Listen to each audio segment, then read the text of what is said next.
К власти он уничтожил своих врагов, сжег целые города ядерным огнем и совершил множество ужасных злодеяний ради господства. Но однажды он задумался о том, что натворил.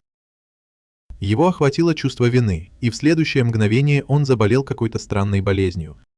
Он медленно погружался в бездну, и вдруг из темноты раздался голос, предлагающий ему второй шанс и предупреждающий, что на этот раз нельзя его упустить. Прошло несколько мгновений.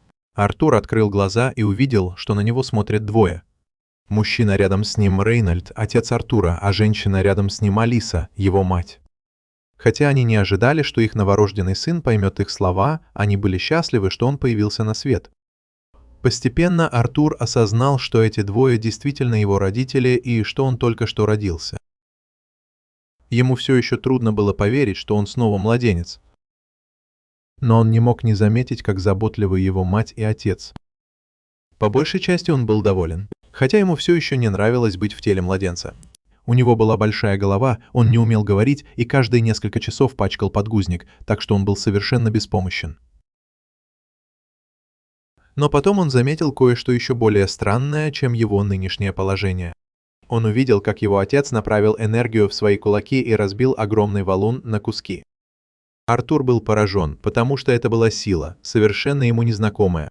Даже после стольких лет правления Рейнольдс, очевидно, все еще любит покрасоваться. Он поворачивается к своей семье, ожидая похвалы. Но он не замечает, что происходит вокруг, и камень падает ему прямо на голову. Алиса, предвидя, что такое может случиться, подбегает к нему и начинает лечить его магией. В то же время она отчитывает его, предупреждая, что в следующий раз, когда он решит покрасоваться, ему нужно быть осторожнее. Рейнольдс, конечно, может похвастаться своей силой, но когда он серьезен, с ним лучше не связываться, потому что он может одним ударом убить дикого кабана во время охоты. С ним в отряде все становится проще. Когда охота заканчивается, Рейнольдс возвращается домой, ожидая теплых объятий. Но тут он вспоминает, что все еще в крови. Ему нужно срочно помыться. Из того, что он видел, Артур понял две важные вещи. Во-первых, этот мир настолько опасен, что люди носят оружие, чтобы защитить себя. И во-вторых, если он хочет жить здесь свободно, ему нужно научиться драться. Когда Рейнольдс возвращается, Алиса говорит, что пора укладывать Артура спать. Обычно он бы разозлился, что с ним обращаются как с ребенком, но сейчас ему это даже нравится. В прошлой жизни спокойный сон был редкостью, потому что, когда он расслаблялся, всегда находились люди, которые пытались его убить. Конечно, он мог легко справиться с любым нападавшим, но постоянная угроза была невыносимо тяжелой. С каждым месяцем малыш Артур набирается сил и наконец-то начинает самостоятельно двигаться. Его первый шаг на пути к свободе – подойти к зеркалу и внимательно посмотреть на свое отражение. Родителям кажется, что он очарован своим отражением, но на самом деле Артур просто пытается осознать, что он действительно родился заново как беспомощный младенец. Теперь, когда Артур может свободно двигаться, он не теряет времени даром и в тот же день приступает к осуществлению своего плана. Когда Алиса укладывает его спать, он открывает глаза, как только она выходит из комнаты. Он отбрасывает одеяло и осторожно выбирается из кроватки, чтобы сбежать. Затем, пока его мама моет посуду, он медленно ползет по полу и добирается до дальней стены комнаты, а мама этого даже не замечает. Она, должно быть, действительно занята мытьем посуды. Добравшись до места назначения, он открывает дверь в библиотеку и берет книгу, чтобы узнать больше об этом мире. Прочитав одну из книг, он узнает, что этот континент называется Дикотан и делится на 3 королевства. Королевство Дарф, подземное царство, населенное гномами. Королевство Элинор, где живут эльфы в глубине леса, и королевство Сапан, где правит король. Хотя здесь никто никогда не прибегал к ядерному оружию, чтобы захватить власть. Артур все равно хочет узнать больше, поэтому берет другую книгу. И в ней наконец-то находятся ответы, которые он искал. Артур понял, что технологический уровень в этом мире был недостаточно развит, и причиной тому была магия. Люди здесь могут использовать магию, направляя ману, которая находится внутри их тел. Хотя не все способны использовать магию, она все равно играет важную роль в повседневной жизни. Есть 2 основных способа использования магии – усиление и колдовство. Усиление требует циркуляции маны по всему телу, что дает пользователю огромную силу, повышенную защиту и улучшенную ловкость. С другой стороны, колдуны могут направлять ману за пределы своего тела, чтобы управлять любыми явлениями. Это более или менее все, что известно о магии в этом мире. Но Артур не нашел никакой информации о целительной магии, которую использовала Алиса, и предположил, что она редкое исключение. Судя по тому, что узнал Артур, большинство людей начинают проявлять свою ману в период полового созревания. Они направляют эту ману через так называемое ядро маны, учатся управлять ею и в итоге становятся магами. Артуру это легко понять, потому что в прошлой жизни он стал могущественным благодаря природной энергии Кай, которая текла в нем.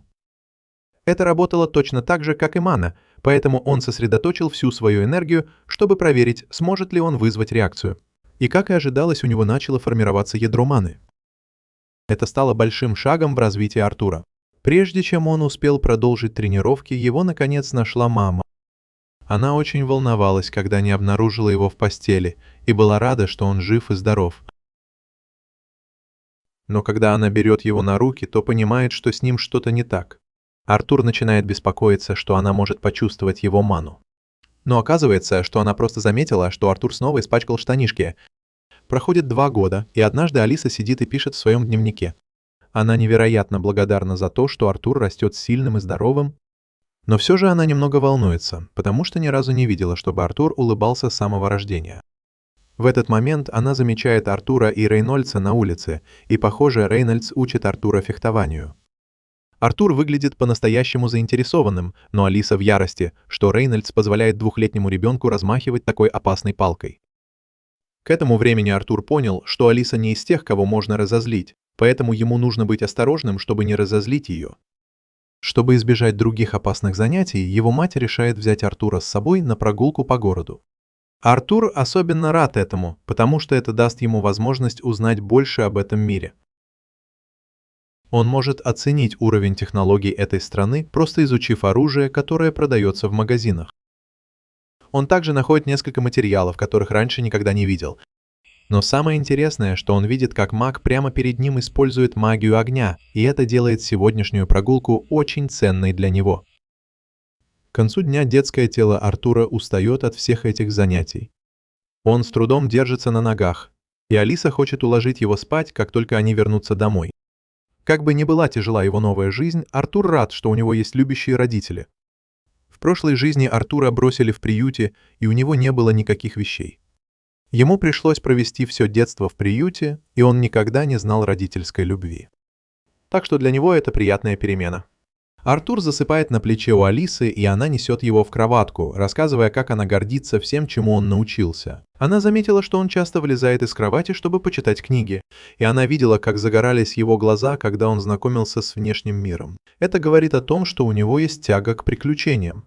Она думает, что это досталось ему от Рейнольда, и знает, что рано или поздно Артур захочет отправиться в путешествие, чтобы исследовать мир. Хотя она предпочла бы, чтобы Артур вел спокойную и размеренную жизнь здесь, она готова поддержать его, если он будет по-настоящему счастлив. На следующий день Артур стоит у окна и наблюдает, как его отец тренируется во дворе. Ему интересно посмотреть, как работает магия, и он с любопытством наблюдает, как Рейнольд направляет ману в свое тело. В конце концов, с земли начинают подниматься камни, и Рейнольд делает вид, что это самое замечательное, что есть на свете, но на самом деле это довольно жалкое зрелище. Это показывает, на что способен Рейнольд в магии. Но это потому, что его истинная специализация — усиление, и его магия гораздо эффективнее, когда он использует ее внутри своего тела.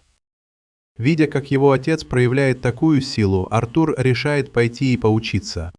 Но как только он собирается слезть со стола, Алиса сообщает ему, что пора спать. Артур еще не умеет говорить, поэтому, когда они проходят мимо книжной полки, он начинает хныкать. Но Алиса говорит ему, что пора спать, и сейчас не время для книг. Обычно в такой ситуации у Артура не было бы шансов, но недавно он открыл для себя легендарный прием – надувание губок. Он научился использовать свою детскую миловидность как мощное оружие. Поэтому, хоть Алиса и собиралась уложить его спать, она в конце концов сдалась и разрешила ему почитать книгу. Оставшись один, Артур начал тренироваться со своим ядром маны, и за последние 2 года он достиг в этом больших успехов. Собирая фрагменты маны по всему телу, он смог сформировать ядро маны внутри себя. И хотя процесс был очень утомительным, оно того стоило. Теперь, если он немного сконцентрируется, он сможет произнести свое первое заклинание. Но Артур неправильно рассчитал силу своей маны и в итоге случайно взорвал весь дом. Его родители были снаружи, когда произошел взрыв, и он был такой мощный, что Рейнольд серьезно обгорел. Но кроме этого, с ними все в порядке. Однако они быстро понимают, что Артур был в доме, когда он взорвался, и сразу же вбегают внутрь, чтобы проверить, жив ли он. Такой мощный взрыв не оставил бы шансов выжить младенцу. Но когда Рейнольд пришел в библиотеку, он был потрясен, увидев, что Артур не только не пострадал, но и сам устроил взрыв. Ему всего 3 года, а значит, он не должен был уметь пользоваться магией до 12 лет. Но Артур уже почти мастерски владеет магией. Он гордо выпрямился и посмотрел на родителей, но совсем забыл, что дом рушится. 2 балки упали прямо на него, и он не успел увернуться.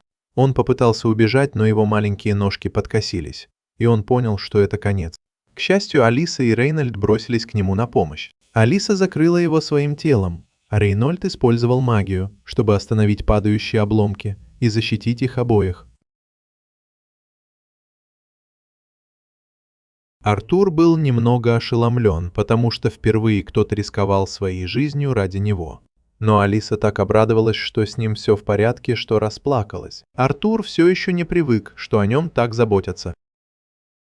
Увидев ее слезы, он тоже заплакал.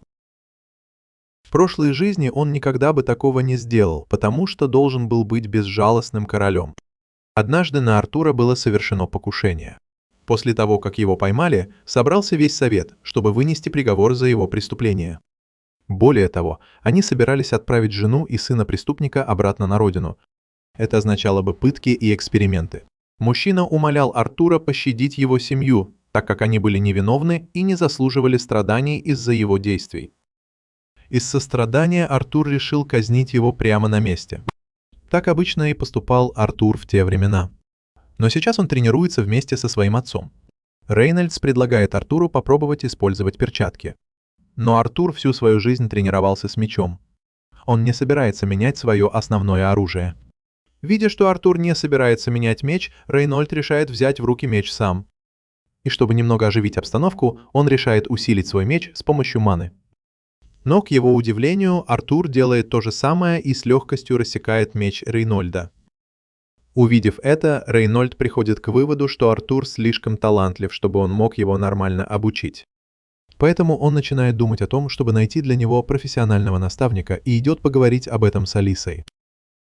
Алиса сразу же отвергает эту идею, говоря, что она ни за что не отправит Артура в какой-то незнакомый город ради тренировок. Они уже договорились об этом. Рейнольд будет учить Артура сражаться, а она будет заниматься его магическим образованием. Но Рейнольд упоминает, что во время их тренировки Артур разрубил его меч, усиленный маной. А ведь Артур еще совсем ребенок. Если он уже способен на такое в таком юном возрасте, то представьте, чего он сможет достичь в будущем. Вот почему Рейнольд считает, что ему нужен опытный наставник. Элис не может возразить против экстраординарного таланта Артура, но ей по-прежнему претит мысль о том, чтобы отправить его одного в городскую школу. Потому что они, похоже, никак не могут прийти к согласию. В итоге они с Рейнольдом несколько минут припирались по этому поводу. Артур, устав от всех этих разговоров, прерывает их и предлагает просто поехать с ним в город. Таким образом, у него все равно будет учитель, а его родителям не придется беспокоиться о том, что они оставят его одного. Такая идея даже не приходила им в голову, но это все исправляет.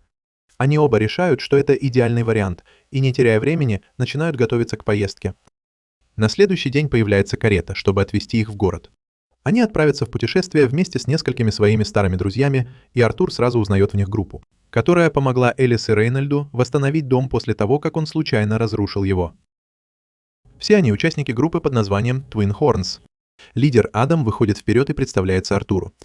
Затем Анжела делает то же самое, одновременно притягивая Артура прямо к своей груди и чуть не задушив его в процессе.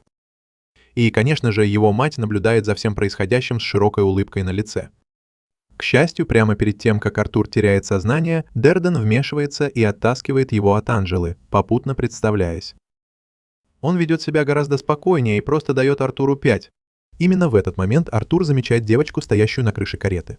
Она не произносит ни слова, поэтому остальные подхватывают и сообщают Артуру, что ее зовут Жасмин. И, наконец, последняя участница группы, Хелен, лучница. Ну вот, знакомство закончилось, и теперь группе пора отправляться в путь.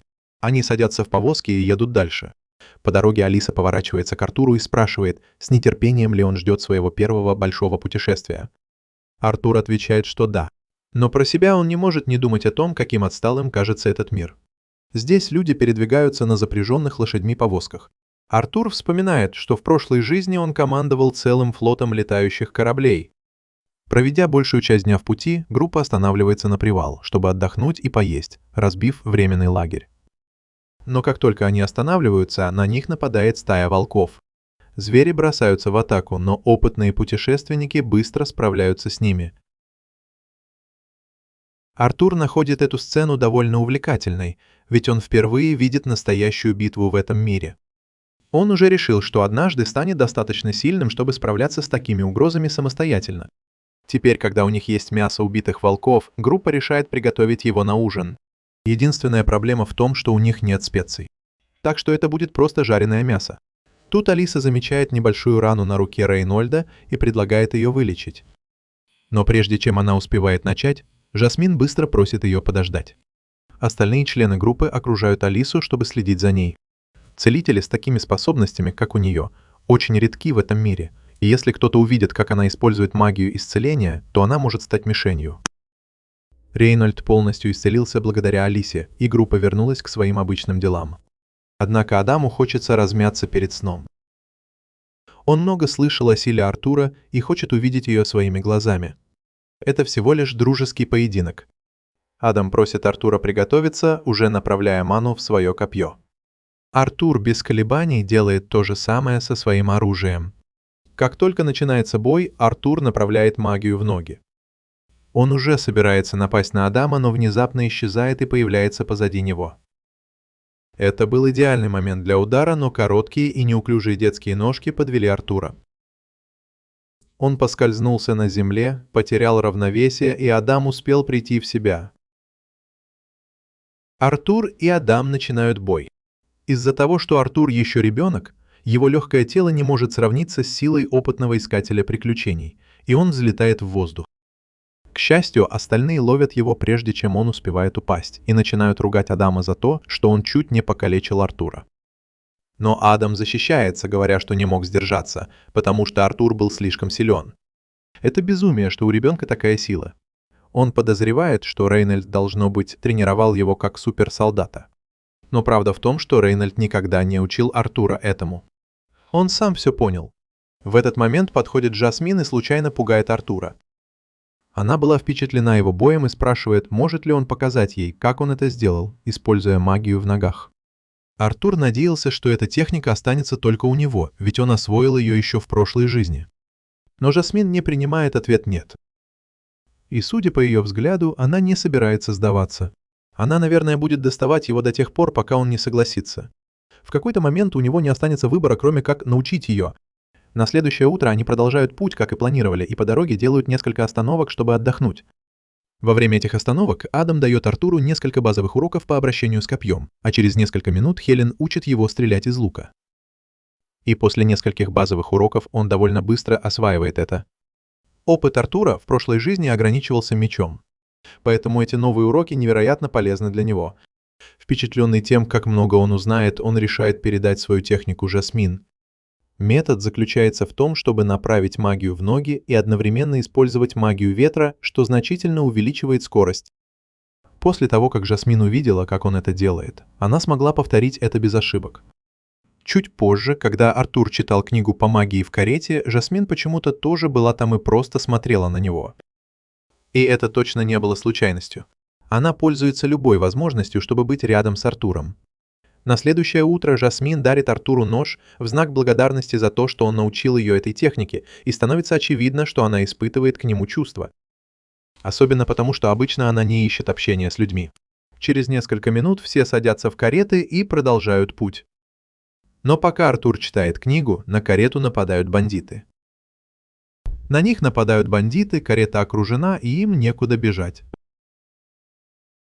Главарь бандитов приказывает своим людям схватить женщин и детей, чтобы продать их в рабство. Бандиты бросаются вперед, и искатели приключений делают все возможное, чтобы их остановить. В плане физической силы рогатый близнец и Рейнольд превосходят любого из бандитов, но их слишком много, и они не справятся с ними в одиночку.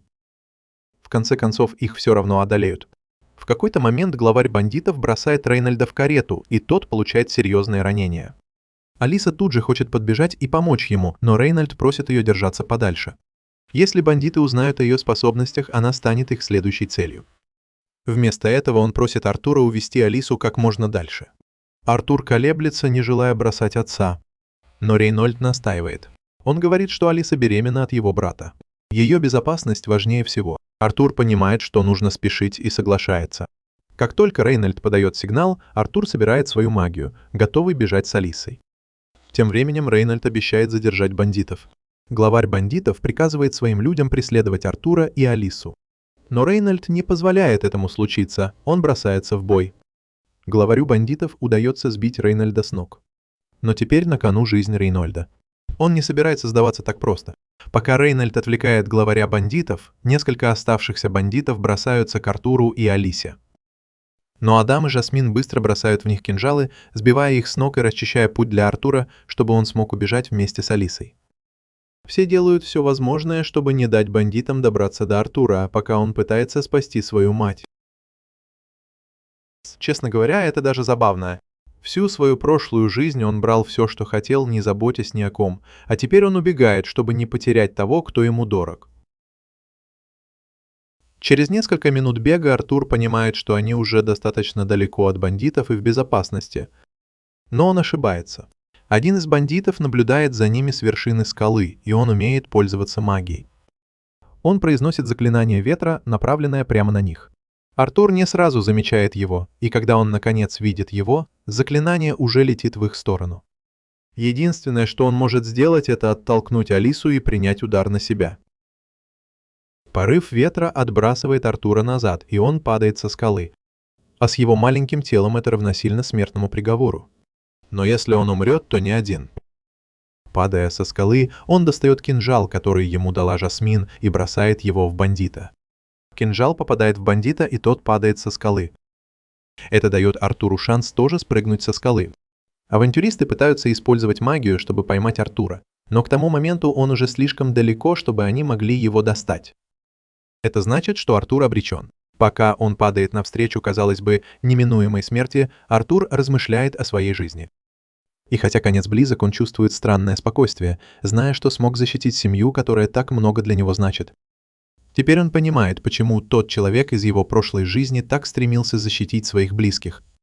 Артур, не раздумывая, пожертвовал собой ради матери. И хотя он не жалеет о своем поступке, в глубине души ему хочется остаться с ними подольше. После смертельного падения Артур каким-то образом выбирается из реки и заходит в пещеру. Но тут он видит перед собой ужасное чудовище.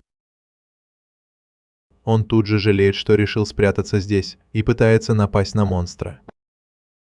Но чудовище легко отбрасывает его в сторону и просит успокоиться. Чудовище уверяет, что оно не злое и хочет подружиться, но Артур не верит ни единому слову. В любом случае он серьезно ранен, и его травмы не заживут, если он не поест. Тогда чудовище начинает срывать фрукты со стены пещеры. Оно говорит Артуру, чтобы он их съел. Но он не доверяет этим странным фруктам, растущим на стене. Он собирается встать и попытаться как-то выпутаться из этой ситуации. Но тут его раны наконец дают о себе знать. Когда он пытается подняться, что-то щелкает, и он падает. Он плачет навзрыд. Чудовище ругает его, говоря, что хватит плакать. В конце концов, то, что он выжил после падения, настоящее чудо. У Артура в голове роится куча вопросов, но существо перебивает его, отказываясь отвечать, пока он не съест фрукты. Сначала Артур колеблется, не зная, что делать. Но как только он откусывает кусочек первой ягоды, он с удивлением понимает, что они очень вкусные. Когда он наедается, Артур поворачивается к монстру и спрашивает, знает ли он что-нибудь о его родителях. Монстр объясняет, что не может покинуть пещеру, поэтому не может лично проверить, как там семья Артура, но у него есть способность видеть на большом расстоянии. Используя эту силу, он создает экран и показывает Артуру, что его родители успешно расправились с оставшимися бандитами. Так что они живы и в безопасности. Артур очень рад услышать такие хорошие новости и благодарит монстра за подтверждение того, что его родители не пострадали. Понимая, что он застрял здесь на какое-то время, он решает, что может подружиться со своей странной новой спутницей. Ее зовут Сильвия, и, как оказалось, она очень добрая. Следующие несколько дней Артур оставался в пещере, ел и отдыхал, чтобы залечить раны.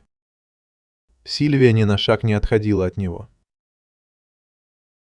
Когда он наконец восстановил силы, Артур отчаянно захотел вернуться домой. Но Сильвия предупредила его, что он не сможет вернуться один. Пещера, в которой он сейчас находится на окраине эльфийского леса, а в этой части леса полно всяких магических тварей и безжалостных бандитов. С ними Артур точно не справится. Но это не значит, что он останется здесь навсегда. Сильвия может открыть пространственный разлом, а значит, она может отправить Артура домой, или, по крайней мере, в более безопасное место, чем этот лес. Единственная проблема в том, что ей понадобится много времени, чтобы создать разлом. Так что пока Артуру придется подождать. Поскольку ему больше нечем заняться, он берет палку и начинает размахивать ею, тренируя навыки владения мечом. Проходит еще несколько дней, и хотя Артур уже привык к обществу Сильвии, он так ничего о ней и не узнал. Единственное, что он знает, это то, что она похожа на жуткого монстра, что она, кажется, от кого-то скрывается и что она невероятно добрый человек. Закончив тренировку с мечом, Артур подходит к камню и садится, чтобы начать тренировать свою ману. Сильвия удивлена, что у такого маленького мальчика, как Артур, уже есть ядро маны, но она уверена, что он никогда не учился этому. Она протягивает руку, и в ее ладони собирается большое количество маны. Артур поражен, потому что Сильвия по сути собирает ману, когда произносит заклинание. Если бы Артур мог научиться этому, он бы, несомненно, стал невероятно могущественным.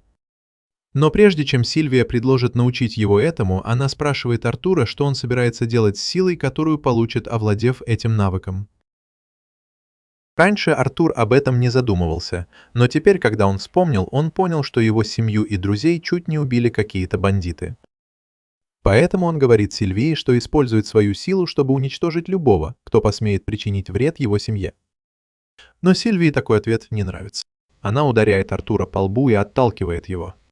Сильвия говорит, что никогда не поделится своими способностями с тем, кто так думает. Артур возражает, что желание уничтожить своих врагов естественно. Он не понимает, почему она так злится. Чтобы донести свою мысль, Сильвия прикладывает палец к лбу Артура и холодно объясняет, что одним прикосновением она может разбить ему череп как яйцо, или просто слегка коснуться его кожи. Затем она спрашивает, что бы он предпочел испытать. И Артур, конечно, не хочет умирать, поэтому говорит, что предпочел бы нежное прикосновение. Легко поддаться гневу и ненависти, но если ты уступишь, твоя жизнь превратится в бесконечный цикл ненависти. Она не хочет, чтобы Артур так растрачивал свою жизнь. Поэтому она спрашивает его еще раз, что ты будешь делать со своей силой? Артур задумывается, но тут его внимание привлекают веселые улыбки близких ему людей. Помня об этом, он отвечает, что хочет использовать свою силу, чтобы защитить тех, кто ему дорог. Сильвия, довольная таким ответом, находит его более подходящим для себя. Тем временем снаружи пещеры монстр, очень похожий на Сильвию, похоже, выслеживает ее и уже близко подобрался к ней. В прошлом мире Артура он был королем, но это не означало, что у него была вся власть. Настоящими правителями были члены парламента. Артур был просто военным агентом, которого призывали, когда сенаторам нужно было, чтобы он совершал ужасные акты насилия. Но ему никогда не нравилось так жить. Вернемся к настоящему моменту. Сильвия обучает Артура своей технике. Показав ему, как это делается, она просит его попробовать. Артур начинает собирать и концентрировать окружающую его ману. Когда он осваивает этот процесс, он направляет ману на усиление своих способностей. Почувствовав прилив сил, он радостно подбегает к Сильвии, чтобы поблагодарить ее за обучение. Но вдруг Сильвия чувствует чье-то приближение и толкает Артура в груду камней, приказывая ему молчать. Артур не понимает, что происходит, и выглядывает из-за камней. Он видит еще одного монстра, похожего на Сильвию. Кажется, Сильвия знает его, и она удивлена, что он нашел ее здесь. Но второй монстр не хочет терять время и требует, чтобы Сильвия пошла с ним. Но Сильвия отказывается. Он тут же нападает. Артур хочет броситься ей на помощь, но слышит голос Сильвии в своей голове, которая говорит ему не беспокоиться о ней. Другой монстр пытается убедить Сильвию пойти с ним, предупреждая, что если она не согласится, он ее убьет. Но Сильвия скорее умрет, чем подчинится ему. Она собирает свою ману и принимает истинную форму. Оказывается, Сильвия – дракон. В этой форме она может использовать гораздо больше силы, чем раньше. Она выпускает огромный заряд в другого монстра, и тот блокирует его. Но он говорит ей, что она поступает глупо, потому что в таком состоянии она не сможет использовать столько силы. Сильвия прекрасно понимает, что, скорее всего, умрет, но это ее не волнует, потому что она прожила долгую и счастливую жизнь. Она с силой отбрасывает другого монстра к стене, но он еще не закончил. Он поднимается и начинает обстреливать Сильвию. Она получает серьезные повреждения от его атак. Но сейчас ее больше волнует Артур, чем она сама. Бой проходит совсем рядом с тем местом, где она ударила монстра. Другой монстр выпускает еще один заряд, и она не может увернуться, потому что это может задеть Артура. Поэтому она использует всю свою силу, чтобы остановить время. Пока время остановлено, она говорит Артуру, чтобы он вышел из укрытия.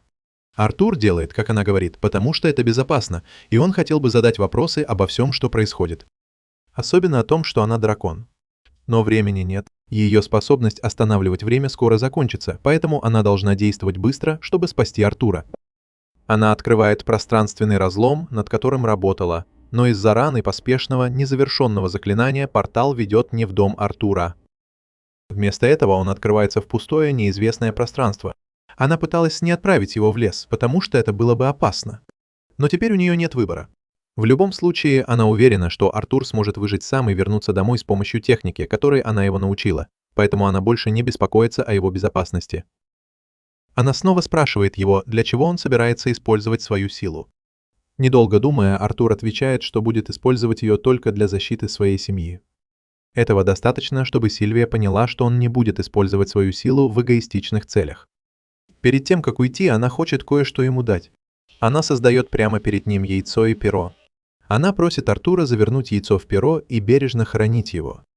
И в качестве прощального подарка она запечатлевает свою волю на теле Артура в виде метки на его руках. Артур удивлен, он спрашивает, что она делает, но у Сильвии уже нет сил объяснять. Она говорит, что однажды он поймет, как это использовать, но, к сожалению, ее уже не будет рядом, чтобы научить его. Она извиняется перед Артуром, признаваясь, что на самом деле могла бы телепортировать его обратно к семье в тот момент, когда он появился, но ей так нравилось его общество, что она не хотела, чтобы это заканчивалось. И теперь из-за этого эгоистичного выбора она подвергла его опасности. Артур чувствует себя ужасно, потому что знает, что у него нет сил спасти Сильвию от смерти, хотя она так многому его научила. Ему все равно, дракон она или чудовище. Для него она драгоценный член его семьи. Он говорит ей, что считает ее своей мамой. Но Сильвия напоминает ему, что у него уже есть мама. Артур говорит, что она может быть его бабушкой. Сильвия не ожидала такого ответа. Но ей нравится, когда ее называют бабушкой. Она просит Артура повторить это, и он с радостью соглашается. Хотя Сильвии очень грустно, что у нее больше не будет возможности увидеться с Артуром, время на исходе. Она мягко подталкивает его к порталу, чтобы он вошел в него. Артур понимает, что нужно делать, берет подарки, которые она ему дала, и проходит через портал. Но в последний момент он передумывает и начинает умолять Сильвию пойти с ним. Но она не может этого сделать. Она закрывает портал и отправляет Артура обратно. Время возвращается в прежнее русло, и Сильвию сбивает с ног взрыв другого монстра, и ранение выглядит смертельным. Она падает на землю, но монстр не думает, что она мертва. Он знает, что она слишком сильна, чтобы ее можно было победить одним ударом. Но когда монстр приближается к ее неподвижному телу, он теряет бдительность. Сильвия собирает все свои силы и выпускает разрушительный взрыв, превращая монстра в пепел и уничтожая все вокруг. Когда Артура телепортируют, он слышит последнее сообщение от Сильвии. Она спрашивает, помнит ли он, что она говорила ему раньше о том, как правильно использовать его силу. Артур помнит, но все равно очень расстроен тем, что произошло. Сильвия говорит ему, что мир может быть печальным местом, и такие моменты случаются время от времени. Но именно поэтому Артур должен что-то изменить. Он должен все исправить. Артур сопротивляется, говоря, что он никогда не сможет сделать что-то настолько масштабное, но она не просит его изменить мир за одну ночь. Он может делать это постепенно, шаг за шагом. Кроме того, это не первый раз, когда он пытается взять под контроль судьбу мира. Сильвия знает о прошлой жизни Артура, когда он был королем. Хоть она и не одобряет то, как он правил в те времена, она уверена, что если Артур не позволит ненависти завладеть его сердцем, то он станет по-настоящему благородным королем, который сможет изменить мир к лучшему. Проходит какое-то время, и Артур приходит в себя на земле, обещая выполнить желание Сильвии. Но сначала ему нужно придумать, как выбраться из этого бесконечного леса. После того, как Артура телепортировало в эльфийский лес, он отправляется домой. Вдруг он слышит пронзительный крик, доносящийся из леса. Кажется, что кричит молодая девушка, и это привлекает его внимание. Он без колебаний направляет ману в свои ноги. Подбежав к источнику звука, чтобы лучше рассмотреть, он запрыгивает на ветку огромного дерева. С этой высокой точки ему открывается вид на происходящее. Группа бандитов схватила маленькую девочку. Она пытается вырваться, но они уже поймали ее и заткнули ей рот. Поскольку девочка эльф, бандиты собираются продать ее дворянам за огромную сумму, как только они выберутся из леса. Они быстро связывают ее и заталкивают в повозку. Артур наблюдает за происходящим, и в его памяти всплывают воспоминания. Он вспоминает, как на его семью напали бандиты. Он помнит, как нападавшие говорили, что пощадят его и женщин, чтобы потом продать. Эта мысль приводит его в ярость. Первое, что приходит ему в голову, это убить всех бандитов до единого за их мерзкий поступок. Но потом он вспоминает совет Сильвии о том, что нужно сдерживать свой гнев. Поэтому он делает паузу, чтобы собраться с мыслями и успокоиться. Он понимает, что если сейчас безрассудно броситься в бой, то может подвергнуть опасности жизнь девушки. Поэтому он решает подождать подходящего момента, чтобы действовать. Бандиты садятся в свою повозку и уезжают из леса, а Артур бесшумно следует за ними. Когда наступает ночь, у них нет другого выбора, кроме как остановиться и разбить лагерь. Не в силах ориентироваться в темноте, Артур обдумывает свои дальнейшие действия. Должен ли он продолжать следовать за ними, пока они не доберутся до города, или напасть сейчас? Но тут он слышит, как один из бандитов хвастается, что девчонка у них в руках. И в этот момент Артур понимает, что не может больше ждать. Он не может оставить девушку в их руках. Но он знает, что должен дождаться темноты, прежде чем действовать. Поэтому Артур устраивается поудобнее и начинает медитировать, готовясь к нападению. Когда становится совсем темно, Артур открывает глаза и начинает продумывать стратегию атаки. И тут он замечает, что у бандитов есть несколько лесных собак на поводках. Ему кажется странным, что эти собаки слушаются людей и не сопротивляются. Он внимательно осматривает собак и замечает, что на них надеты магические ошейники, которые явно заставляют их подчиняться. Это можно использовать. Поэтому он бросает несколько камней в сторону волков, чтобы привлечь их внимание. Бандиты слышат, как волки в том направлении вдруг начинают выть. Поэтому главарь приказывает одному из своих подчиненных быстро проверить, что с собаками. Бандит быстро поднимается на ноги и пинает одну из собак, чтобы она замолчала. Но как только он отвлекается, Артур пользуется моментом. Он призывает магический клинок и прыгает на спину бандита. Через несколько секунд бандит уже лежит на земле, убитый несколькими ударами. Артур забирает оружие бандита, и когда другой бандит подходит, чтобы проверить, что случилось, Артур прыгает ему на спину и перерезает горло. Теперь двое бандитов мертвы, но Артур уже устал, поэтому ему нужно закончить бой как можно быстрее. В этот момент появляется еще один бандит, чтобы посмотреть, что случилось с двумя другими. Артур пытается убить и его, но промахивается и ранит бандита в ногу. Тот кричит, предупреждая остальных о присутствии Артура. Главарь быстро понимает, что Артур маг, и понимает, что это будет непростой бой. Но он не хочет убивать Артура. В конце концов, продажа ребенка-мага на черном рынке принесет ему больше денег, чем эльфийке. Главарь направляет магию в свои руки и замахивается на Артура, заставляя того отпрыгнуть назад и попытаться ударить его ногой. Но главарь ловко уворачивается. Артур пытается удивить его, бросив нож. Но главарь ловит его в воздухе и направляет на Артура. В итоге Артур падает на землю, а главарь поднимает его за лодыжки, чтобы посмеяться над ним. Главарь насмехается над Артуром, говоря, что он не сравнится с взрослым по силе. И Артур понимает, что он прав. Поэтому он меняет тактику и атакует магией. Он бросает огненный шар прямо в колено бандита, и тот кричит от боли. Артур вонзает нож ему в голову. С остальными бандитами он расправляется быстро и остается только раненый. Артур добивает его и спешит проверить, как там девушка в карете. Ей все это время завязывали глаза, и она не знала, что происходит. Артур успокаивает ее, что бандитов больше нет, и она в безопасности. Ее зовут Теша. Артур помогает ей выбраться из кареты и говорит, что она может вернуться домой. Но Теша замечает кровь на руке Артура и очень беспокоится за него. Артур понимает, что дети часто пугаются, когда видят кровь, и не стоит показывать ей трупы, разбросанные по земле. Он просит Тешу подождать немного и накрывает тела бандитов брезентом. Теша спрашивает, что стало с теми, кто ее похитил. Артур не хочет признаваться, что убил их, и говорит, что с ними произошел несчастный случай, и они больше не причинят ей вреда. Девушка больше ничего не спрашивает, и Артур достает ее вещи из кареты и отдает ей. Он быстро прощается и собирается уходить. Ему еще предстоит долгий путь домой.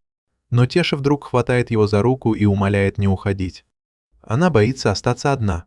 Если Артур бросит ее здесь, она может стать добычей древесных големов, которые прячутся в лесу. Она говорит, что знает, в каком направлении идти, но не знает, далеко ли ее деревня. Артур не в восторге от этого, но в глубине души он понимает, что Теша не выживет в пути одна. Он неохотно соглашается отвезти ее домой. Он смотрит на собак и на мгновение задумывается, что можно было бы использовать их, чтобы быстрее добраться до дома. Но поскольку он понятия не имеет, как управлять собаками, он решает оставить их здесь. Однако Теша настаивает, чтобы они хотя бы сняли с собак магические ошейники, чтобы те могли вернуться в лес. Артур предупреждает ее, что волки могут стать агрессивными, когда ошейники будут сняты, но она уверена, что с ней все будет в порядке, ведь она ничего им не сделала. Она живет в этом лесу и считает своим долгом заботиться о его обитателях. В конце концов, она снимает ошейники с волков, и, как и ожидалось, они спокойно уходят в лес. На следующее утро Артур и Теша отправляются в путь к эльфийской деревне и через некоторое время останавливаются, чтобы перекусить. Артур готовит простое рагу и настаивает, чтобы она его съела, объясняя, что ей понадобятся силы для долгого пути. Теша находит рагу странным на вкус, потому что оно приготовлено только из сушеного мяса и соли, и оно не очень вкусное, но это лучше, чем остаться голодной.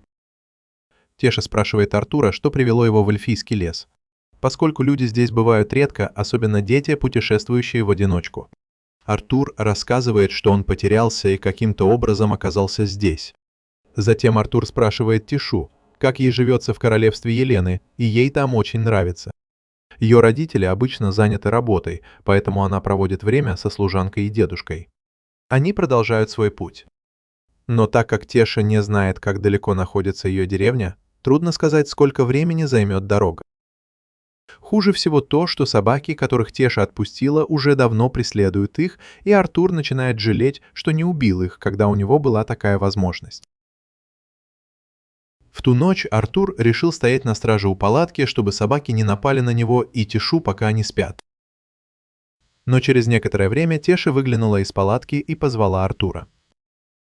Он сказал, что не устал и хочет остаться на страже, но она слишком напугана, чтобы оставаться одна, и попросила его лечь с ней в палатку. Артур уступил и остался в палатке, чтобы успокоить Тешу. Она старалась не показывать свой страх, но просила Артура быть рядом с ней. Перед сном ей стало интересно, как живут люди в человеческом королевстве, и она спросила Артура, правда ли, что все люди извращенцы, которые берут себе несколько жен. Артур удивился, услышав это, и спросил, откуда она это взяла. Она сказала, что это сказал ее дедушка. Артур признался, что такие люди есть, но большинство людей скромны. Теша поверила ему, повернулась на бок и сразу уснула. Утром Артур и Теша проснулись и продолжили свой путь. За последние несколько дней Теша очень привязалась к Артуру, и теперь, когда воспоминания о работорговцах померкли, она выглядит гораздо счастливее. Но ее навыки выживания все еще оставляют желать лучшего. Она даже не смогла сама переправиться через реку, и Артуру пришлось нести ее на руках. Вдруг Артур почувствовал сильную боль в груди и не мог понять, что это было. Теша, явно обеспокоенная, убежала искать какие-нибудь целебные травы. Но у Артура было предчувствие, что это не просто обычная болезнь. Он прислонился к дереву, чтобы не упасть, и тут внезапно появился тот самый волк, и Артур запаниковал, понимая, что не сможет защититься, если волк нападет. Вскоре вернулась Теша с травами, и Артур попросил ее держаться подальше, потому что волк мог быть опасен. Но, к его удивлению, волк бросил перед ним тушу кабана и ушел. Артур был сбит с толку тем, что произошло. Но Теша решила, что волк хотел отблагодарить его за помощь. Вечером Артур и Теша разбили лагерь и приготовили мясо на костре. Мясо оказалось намного вкуснее, чем похлебка, и Теше оно очень понравилось. Она нашла грибы, пока искала травы, и поделилась ими с Артуром. Хотя ему, наверное, не стоило есть эти странные грибы, потому что у него началась сильная диарея. Когда Артур закончил свои дела, он был совершенно измотан и чуть не потерял сознание. Но Теша продолжала болтать с ним. Она начинает рассказывать Артуру, как ее дедушка читал ей книги о королевствах людей и гномов, и это заставляло ее мечтать о том, чтобы побывать в этих странах. К сожалению, у нее никогда не было такой возможности, потому что эльфы всегда настороженно относились к людям из других рас. И тут Теша понимает, что Артур не слушал ни слова из того, что она говорила. Но она знает, что он просто устал, поэтому она укрывает его одеялом и желает ему спокойной ночи. На следующее утро они продолжают свой путь, но боль в груди Артура становится еще сильнее. Теша извиняется, что не знает, как облегчить его страдания, но Артур уверяет ее, что ничего серьезного нет. Она спрашивает, можно ли ей называть его Артом, объясняя, что теперь он для нее просто друг. В конце концов, они провели вместе много времени и очень сблизились. Артур говорит, что он не против того, чтобы они были друзьями, и Теша удивляется, как легко он это воспринял. С игривой улыбкой Артур торжественно клянется дорожить каждой секундой, когда Теша считает его другом. Но ее это только раздражает. Она просит его перестать вести себя так по-детски. Артуру кажется забавным, что именно она назвала его ребенком. Особенно после того, как она умоляла его не уходить, потому что боялась. Но Теша настаивает, что это совсем другое дело. Отбросив это в сторону, Артур понимает кое-что.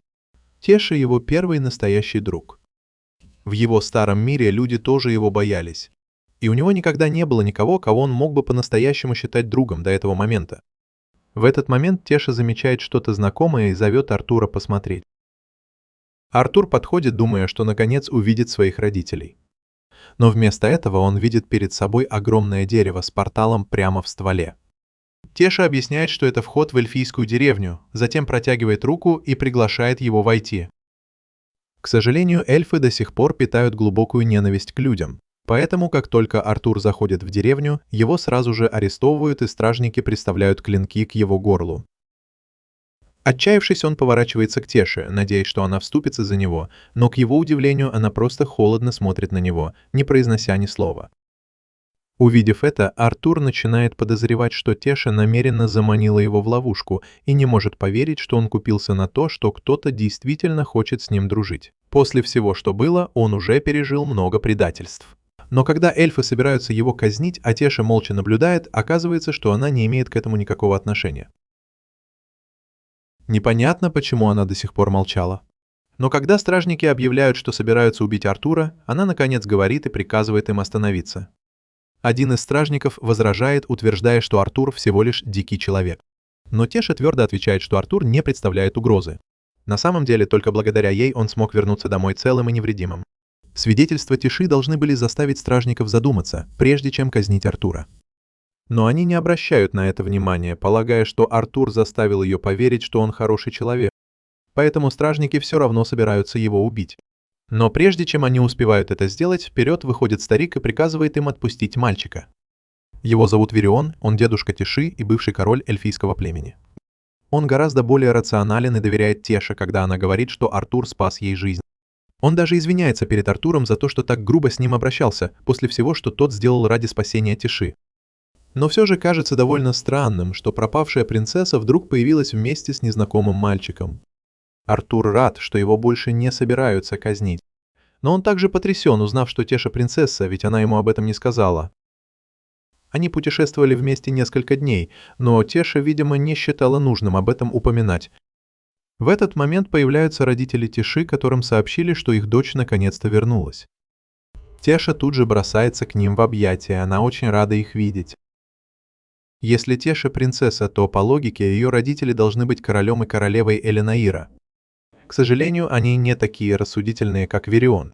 Второй отец Тиши замечает Артура и требует объяснить, почему в их королевстве находится дикий человек. Он приказывает своим солдатам схватить человека и казнить его на месте. Но никто из них не подчиняется. Хотя Вирион правящий король, он уже приказал оставить Артура в живых, и все солдаты боятся ослушаться Вириона. Старший эльф вмешивается, напоминая королю, что именно Артур спас Тишу и благополучно вернул ее домой, а значит, нельзя обращаться с ним как с врагом. Теша тоже настаивает, чтобы Артура приняли в их замке как почетного гостя, а не как пленника. Но ее отец не решается согласиться. В конце концов, людям строго запрещено входить в эльфийское королевство, не говоря уже о том, чтобы попасть в королевский замок.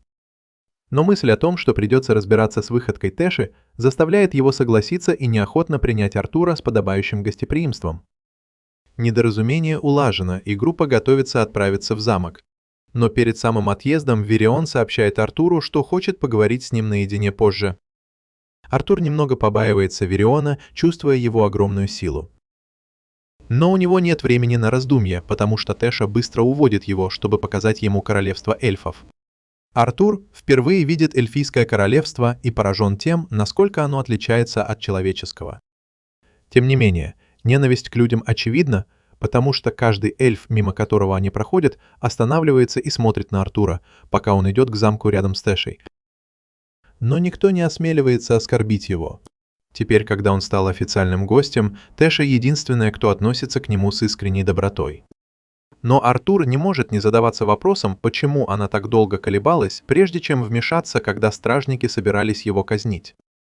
В этот момент боль в груди возвращается и с каждым днем становится все сильнее, хотя он до сих пор не знает, что ее вызывает.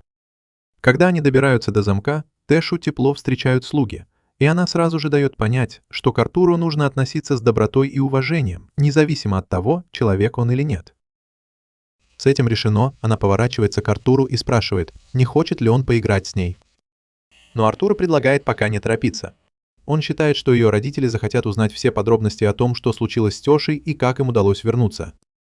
Группа направляется в зал для совещаний, и поскольку им предстоит серьезный разговор, Теша настаивает, чтобы они принесли чай и закуски.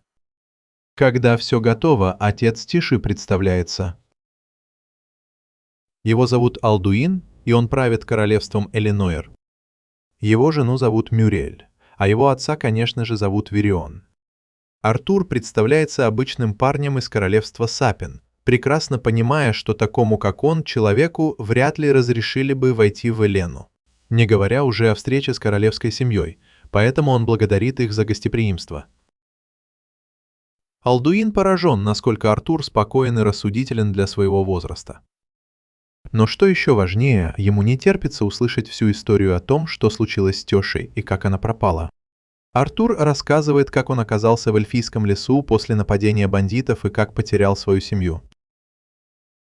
Они не упоминают о встрече с Сильвией в пещере. Затем он описывает, как встретил Тишу, которая была похищена работорговцами.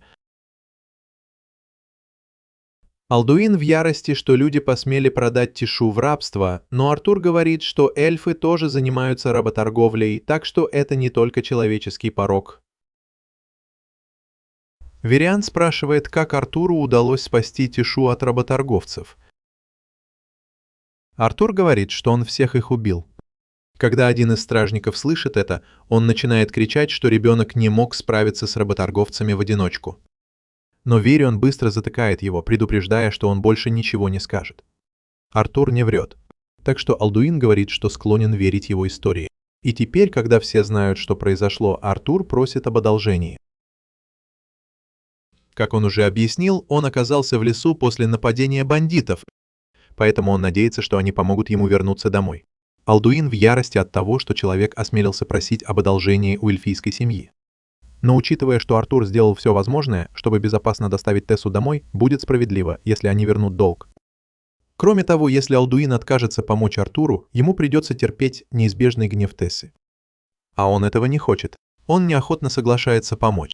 Однако телепортационные врата, ведущие в Сапин, сейчас закрыты и могут быть активированы только раз в 7 лет во время встречи лидеров 3 королевств. Последняя встреча была 2 года назад, и Артуру придется ждать еще 5 лет, прежде чем врата снова станут доступны. Артур не хочет ждать так долго, и Алдуину тоже не нравится мысль о том, что человек будет жить в Элене 5 лет. Поэтому он решает отправить группу солдат, чтобы они проводили Артура обратно в Сапин. Он хочет, чтобы мальчик ушел как можно скорее. Но поскольку уже поздно, он говорит, что Артур может переночевать здесь, а утром отправиться в путь. Артур благодарит Алдуина за то, что тот решил помочь ему вернуться домой. Но боль в груди становится все сильнее, и, кажется, Вирион замечает, что с ним что-то не так. Через некоторое время для Артура в замке готовят комнату. Он принимает ванну. Но боль все усиливается, и Артур начинает беспокоиться, что может умереть. Выйдя из ванной, он выходит на балкон, чтобы подышать свежим воздухом в надежде, что это поможет. Сейчас ему немного лучше. Но ему нужно выяснить причину постоянной боли, пока не случилось что-то плохое. В этот момент Артур поднимает глаза и видит Тишу с родителями на балконе над ним. При виде их он вспоминает своих родителей. Он до сих пор не знает, выжили ли Рейнольд и Алиса после нападения бандитов, но он знает, что они сильные и они должны были выжить. Но все равно ему очень хочется поговорить с ними прямо сейчас. В этот момент Теша замечает Артура. Она видит, что он грустный. Она заканчивает разговор с родителями и подходит к нему. Когда она наконец догоняет Артура, она извиняется за то, что ее отец так грубо с ним разговаривал. Но Артур говорит, что все в порядке. Он понимает, почему Алдуин так себя ведет. Ведь между эльфами и людьми десятилетиями шла война. Конечно, ему трудно доверять человеку, особенно когда в этом замешана его дочь. Размышляя о родителях, Артур вспоминает, как далеко он от них. Он не может не волноваться, что они могут не обрадоваться его возвращению. В конце концов, вся эта поездка была организована ради него. Так что, возможно, они в итоге обвинят его во всем, что произошло. Он и сам считает себя виноватым в том, что не смог защитить свою семью во время нападения бандитов и что они разделились. Но тут Теша берет его за лицо и качает головой. Она не очень хорошо знает родителей Артура, но если они хоть немного похожи на ее собственных, то она уверена, что они будут рады его видеть, когда он наконец вернется. В этот момент коридор освещается множеством светлячков, и в их сиянии Артур пытается представить улыбающиеся лица своих родителей. С тех пор, как он переродился в этом мире, они всегда были рядом с ним, и ни разу они не дали ему почувствовать себя нелюбимым. Так почему же он так боится, что они будут злиться на него из-за случившегося? Он уже давно позволяет своей травме из прошлой жизни заставлять его с подозрением относиться к людям. Он даже подозревал Тишу в том, что она предала его, но когда он смотрит на нее сейчас, то видит лишь невинную девушку, которая никогда бы не причинила вреда своему другу. Внезапно Артур чувствует, что что-то летит прямо в Тишу. Он быстро ловит это и направляет свою ману, готовый нанести ответный удар. Но к его удивлению это оказывается Вирион. Артур не может поверить, что Вирион мог сделать что-то настолько жестокое, как попытка навредить своей внучке. Но Вирион уверяет его, что он не хотел причинить Теше вред. Он просто бросил пару светящихся светлячков, и она бы даже не почувствовала их. Но все равно впечатляет, что Артур так быстро среагировал и нанес ответный удар. Вирион устроил это представление, чтобы проверить, действительно ли Артур обладает силой, способной убить предателей-работорговцев, и он явно говорил правду. Теша подбегает и просит Вириона прекратить издеваться над Артуром. Но он пришел сюда не поэтому, он заметил кое-что интересное в Артуре. Поэтому он хочет устроить с ним небольшой спарринг, чтобы посмотреть, насколько он силен. Вирион призывает меч с помощью магии, чтобы Артур мог использовать его в бою, и отводит Тишу в сторону, чтобы она не пострадала. Артур принимает вызов и бросается вперед, замахиваясь на Вириона, но тот слишком быстр. Даже когда Артур усиливает свою скорость с помощью маны, он все равно не может сравниться с Вирионом. И когда кажется, что у него появился шанс нанести удар, Вирион разбивает меч Артура ударом ладони. Осколок сломанного меча летит в Тишу. Артур бросает оставшийся кусок своего меча, чтобы отбить его и защитить ее. Артур атакует Вириона, используя только ману, но Вирион отвечает ему своей собственной. Сила Вириона настолько велика, что у Артура почти нет шансов победить его. Но Артур не из тех, кто отступает. После того, как Вирион отбрасывает его, Артур снова бросается вперед. На этот раз он бьет Вириона прямо в лоб. Удар не нанес большого урона, но Вирион удивлен, что Артур смог пробить его защиту и нанести удар. Желая продолжить бой, он внезапно получает от Тиши подзатыльник и слышит, как она ругает его за издевательство над Артуром. Артур уверяет их, что все в порядке. На самом деле он даже гордится, что такой сильный человек, как Вирион, считает его достойным противником. Воспользовавшись моментом, Вирион говорит Артуру, что хочет взять его в ученики. Артур удивлен и спрашивает, серьезно ли это. Хотя Вирион никогда не шутит на такие темы. Тогда он давит на Артура, спрашивая, согласен ли он. Артур колеблется, не зная, что ответить, особенно потому, что он до сих пор не сообщил родителям, что жив. Верион уверяет Артура, что если это единственная причина, то он знает, как Артур может поговорить с родителями. Артуру любопытно, но прежде чем он успевает ответить, его грудь пронзает острая боль. И Верион, кажется, понимает причину. Он сообщает Артуру, что получил призыв зверя, и если Артур не согласится стать его учеником, боль в груди рано или поздно убьет его. Получив такие ужасные новости, Артур пытается уснуть, но сон не идет. Страх разлуки с семьей и надвигающаяся смерть погружают его в кошмар, где его мучает демон. Внезапно он слышит, как кто-то зовет его по имени. Открыв глаза, он видит на себе Тессу. Она уже давно пытается его разбудить, но он все бормочет о каком-то чудовище, и это начинает ее раздражать. Она торопит его, потому что Верион уже ждет снаружи. Артур встает с кровати и начинает переодеваться. Пока он одевается, Тесса спрашивает, действительно ли он собирается остаться здесь и тренироваться у ее дедушки. Но Артур еще не принял решение. Его решение зависит от того, сможет ли Верион помочь ему связаться с семьей. Пока у Артура есть возможность поговорить с родителями и заверить их в своей безопасности, он будет доволен. Одевшись, Артур и Теша вместе спускаются вниз. Но как только они открывают дверь, то слышат, как Альдуин горячо спорит с Верионом. Альдуин не может смириться с тем, что Артур останется в королевстве эльфов. Принять Артура в ученики значит нарушить многовековые эльфийские традиции. Но Верион остается непреклонным. Ему понравился Артур. И он твердо намерен сделать его своим учеником, кто бы ни пытался ему помешать. Теша пытается защитить Артура, но Альдуин не слушает ее, потому что очевидно, что она поддерживает решение Артура остаться с ними.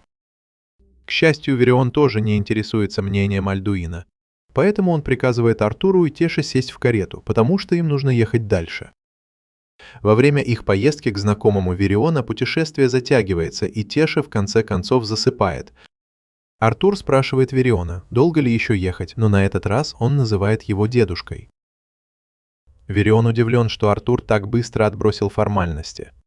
Но если все пойдет хорошо, и Артур останется под его присмотром, то он вполне может стать членом семьи. То, как непринужденно говорит Артур, совсем не беспокоит Вериона. На самом деле он рад, что у Тиши наконец-то появился друг, с которым можно проводить время. Она единственный ребенок в семье и наследница престола. Поэтому большинство детей держатся от нее на расстоянии. Те немногие, кто сблизился с ней, в итоге каким-то образом подорвали ее доверие. В результате Тесса с трудом заводит новые знакомства. Но когда она с Артуром, то всегда выглядит очень довольной. За это Верион ей очень благодарен. У Артура тоже есть проблемы с доверием, но когда он смотрит на Вериона, то видит перед собой искреннего и доброго человека. Он инстинктивно чувствует, что может на него положиться. Карета наконец-то подъезжает к месту назначения. Проснувшуюся Тесс выводят из кареты.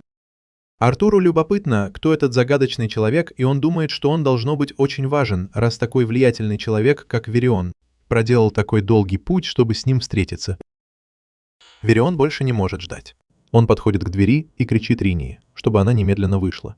Он наклоняется и прикладывает ухо к двери, чтобы услышать, есть ли там кто-нибудь. Вдруг дверь распахивается, и ему прилетает по лицу. Придя в себя, Верион представляет Ринию как волшебницу с редкими способностями. Учитывая ее опыт, он уверен, что она сможет помочь Артуру связаться с его семьей.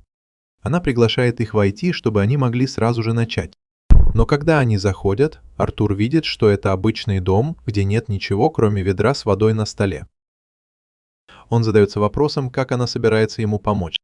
Риния говорит, что она принадлежит к редкой категории магов, называемых давинами. Как предсказательница, она может видеть прошлое и будущее людей. Она направляет свои силы на Артура и сразу же понимает, что он необычный ребенок. Некоторые моменты его прошлого скрыты от нее. Но даже если бы она могла видеть больше, ее понимание все равно было бы ограниченным, потому что ее сила позволяет ей лишь мельком заглянуть в обрывки воспоминаний. Артур пришел не для того, чтобы она посмотрела в его прошлое. Он хотел успокоить свою семью, что с ним все в порядке. Риния подносит ведро с водой к Артуру и говорит ему сосредоточиться на своих родителях, чтобы все получилось. Затем она начинает использовать свои способности, и через несколько мгновений перед Артуром начинают появляться образы его родителей. Элис только что приготовила на ужин жаркое, которого им двоим не съесть. Рейнольд обожает это блюдо, но они не могут насладиться им, потому что Артура нет рядом. Они не знают, что с ним случилось. Может, он погиб после того ужасного падения со скалы. Рейнольд так сильно переживал, что чуть не спился. Но его жена была беременна, и ему пришлось бросить поиски сына и уехать в город.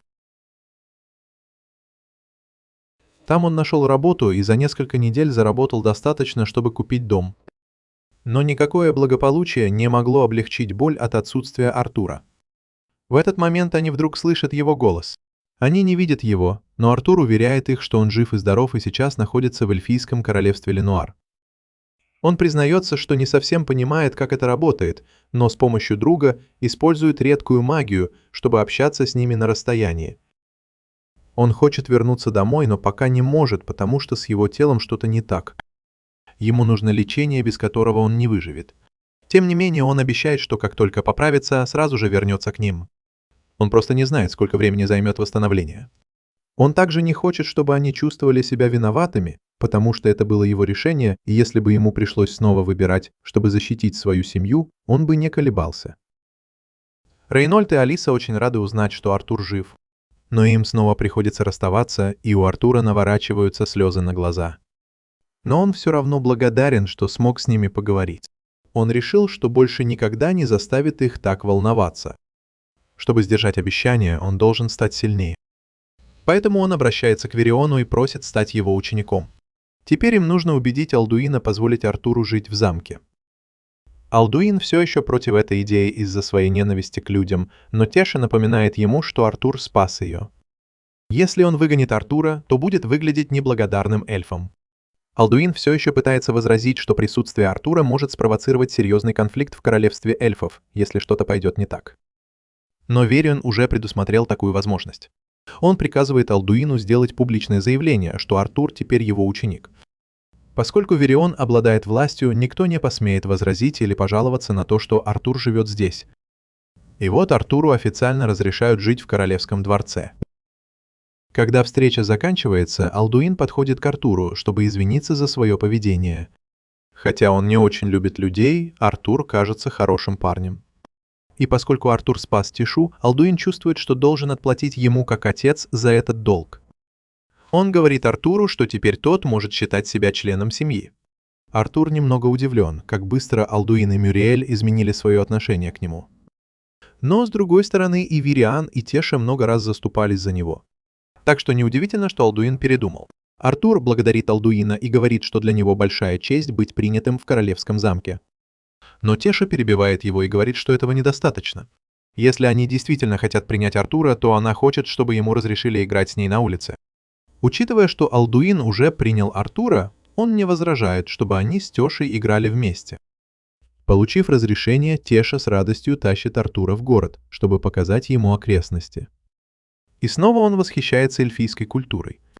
Теша хорошо знает этот район, поэтому она говорит Артуру, что чуть дальше по дороге есть магазин, где продают вкусные фрукты и сладости. Но она предупреждает его, что там очень многолюдно. Если они не поторопятся, то все угощения могут раскупить. Она хватает его за руку и тянет за собой, чтобы он прибавил шагу, и Артур с улыбкой идет за ней. Но потом он случайно врезается в какого-то ребенка. Это была случайность, но ребенок начинает оскорблять Артура и кричать на него, не обращая внимания на то, что тот может быть заразным. Артур думает, что у этого ребенка хватит смелости быть таким грубым, когда он находится в пределах досягаемости. Но Теша говорит ему просто не обращать внимания, потому что не стоит устраивать скандал из-за такой мелочи. Обычно Артур бы просто ушел и не стал связываться с Фейтом, но когда Фейт начинает настаивать, что Тисхе не стоит общаться с таким ничтожеством, как Артур, и что ей лучше проводить время с ним Фейтом, представителем эльфийской знати, он явно начинает зазнаваться. Поэтому Артур решает немного поиграть с ним. Он делает вид, что очень рад встрече с Фейтом, но специально неправильно произносит его имя. Фейт злится, что Артур неправильно произнес его имя. Тогда Артур извиняется и делает вид, что это была случайность. Он говорит, что обязательно будет обращаться к Фейту с должным уважением при следующей встрече, и поворачивается, чтобы уйти с Тесхой. Но Фейт останавливает его. Может, он и невыносим, но не глуп. Он понял, что Артур специально его подразнивал. И он не собирается оставлять такое неуважение безнаказанным. Он вызывает Артура на дуэль, чтобы защитить честь своей семьи. Артур не может поверить, что был настолько глуп, что согласился на дуэль. Тезка вмешивается и говорит Фейту, что даже для дворянина он заходит слишком далеко. Фейт отвечает, что вызов на дуэль – это естественно, когда кто-то опозорил его имя. Но тезка напоминает ему, что Артур – ученик Вериона. Глупо ссориться с учеником самого могущественного человека в королевстве. Но Фейт все равно уверен в своей правоте. Он не может проиграть простому человеку. Он предупреждает Артура, что отказ от дуэли опозорит имя Вериона. Артур все еще пытается понять, что происходит. В его старом мире дуэль всегда была битвой не на жизнь, а на смерть, так что ребенку нет смысла беспечно вызывать его на дуэль здесь. Но, судя по слегка удивленным взглядам взрослых поблизости, кажется, что здесь дуэли – это не смертельные схватки. Так что у Артура нет причин отказываться. Теша спрашивает Артура, уверен ли он, что хочет этого, и он говорит, что его это устраивает. Итак, дуэль становится официальной, и эти двое готовятся к бою. Дуэль начинается, и Фарт бросается на Артура с палкой. Он полон уверенности в себе. У каждого есть план действий до тех пор, пока его не ударят. И Фарт определенно не был готов к этому. Он падает без сознания, что заставляет его друзей поспешить и посмотреть, все ли с ним в порядке. Однако Теша уже знал, что все произойдет именно так. Когда дуэль закончилась, она взяла Артура за руку и потянула его за собой. В конце концов, у нее еще много чего есть, что она хотела бы с ним сделать. Они вдвоем проводят целый день, переходя из магазина в магазин, изучая все, что могут предложить магазины. Как только они вдоволь повеселятся, они выходят на балкон, чтобы отдохнуть и поболтать. Теша упоминает, что тренировка Артура с Верионом начинается на следующий день. Но Артур выглядит немного подавленным. Очевидно, что он чем-то озабочен. Артур вспоминает разговор, который у него однажды состоялся с Верионом. Верион совершенно ясно дал понять, что его обучение будет просто адским. Если выразить это словами, то это будет все равно, что окунуться в кипящую смолу. И Артуру пришлось бы терпеть эту муку ежедневно, год за годом, вдали от комфорта своей семьи. Я спросил его, действительно ли он был готов к этому. Ответ Артура был прост. Да, даже сейчас Артур с нетерпением ждет завтрашнего дня, когда начнутся тренировки, хотя и знает, как это будет тяжело. Потому что единственный способ стать сильнее – это упорно тренироваться. Теша обещает Артуру, что будет стараться изо всех сил, чтобы не отставать. Но сейчас она намерена максимально использовать время, которое они проводят вместе. Поэтому она предлагает перекусить. Прошло несколько лет, и под руководством Вериона Артур и Теша усердно тренировались. За это время они очень сблизились. Хотя Теша всегда была очень целеустремленной, это заставляло их обоих работать еще усерднее. После сегодняшней тренировки Теша совсем выбилась из сил. И пока она отдыхает, Верион пользуется возможностью рассказать Артуру о магии. Когда человек стабилизирует свою ману, он получает возможность использовать магию стихий, будь то вода, огонь, ветер или земля.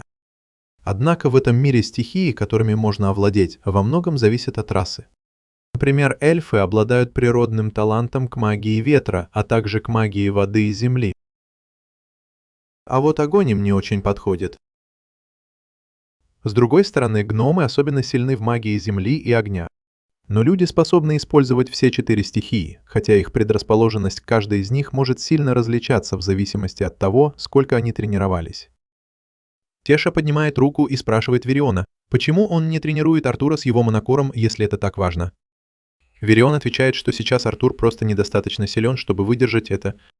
В его теле живет звериная воля, и хотя она может дать огромную силу, она также нарушает связь между физической формой Артура и его монокором.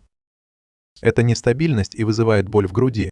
Поэтому, прежде чем он сможет продолжить тренировки, ему нужно полностью восстановить ядро маны. Теша игриво заявляет, что это доказывает, что сейчас она сильнее Артура, но он возражает, что, конечно, она сильнее, ведь все ее атаки усилены маной. Среди эльфов считается, что если кто-то пробуждает свою ману к 10 годам, то он одарен, но Теша овладела магией всего в 9 лет. Вот почему она все это время тренировалась вместе с Артуром. Поскольку тренировки Артура шли успешно, Верион решил, что пришло время пробудить его звериную волю. Если все пройдет успешно, то постоянная боль в груди Артура должна полностью исчезнуть, и он официально станет укротителем зверей благодаря этому ритуалу.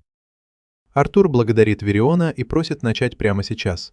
Артур садится, и Верион начинает пробуждение, а Теша с беспокойством наблюдает, не зная, все ли будет хорошо. Верион успокаивает ее, говоря, что хотя Артур может почувствовать сильный жар, это не должно быть невыносимо. Но в тот момент, когда Вирион начинает пробуждать звериную волю, Артур кричит от боли, и из его тела вырывается мощная волна энергии. Она настолько сильна, что отбрасывает Вириона и Тишу назад. Хотя само пробуждение прошло успешно, огромное напряжение, которое оно оказывает на тело Артура, приводит к тому, что он теряет сознание.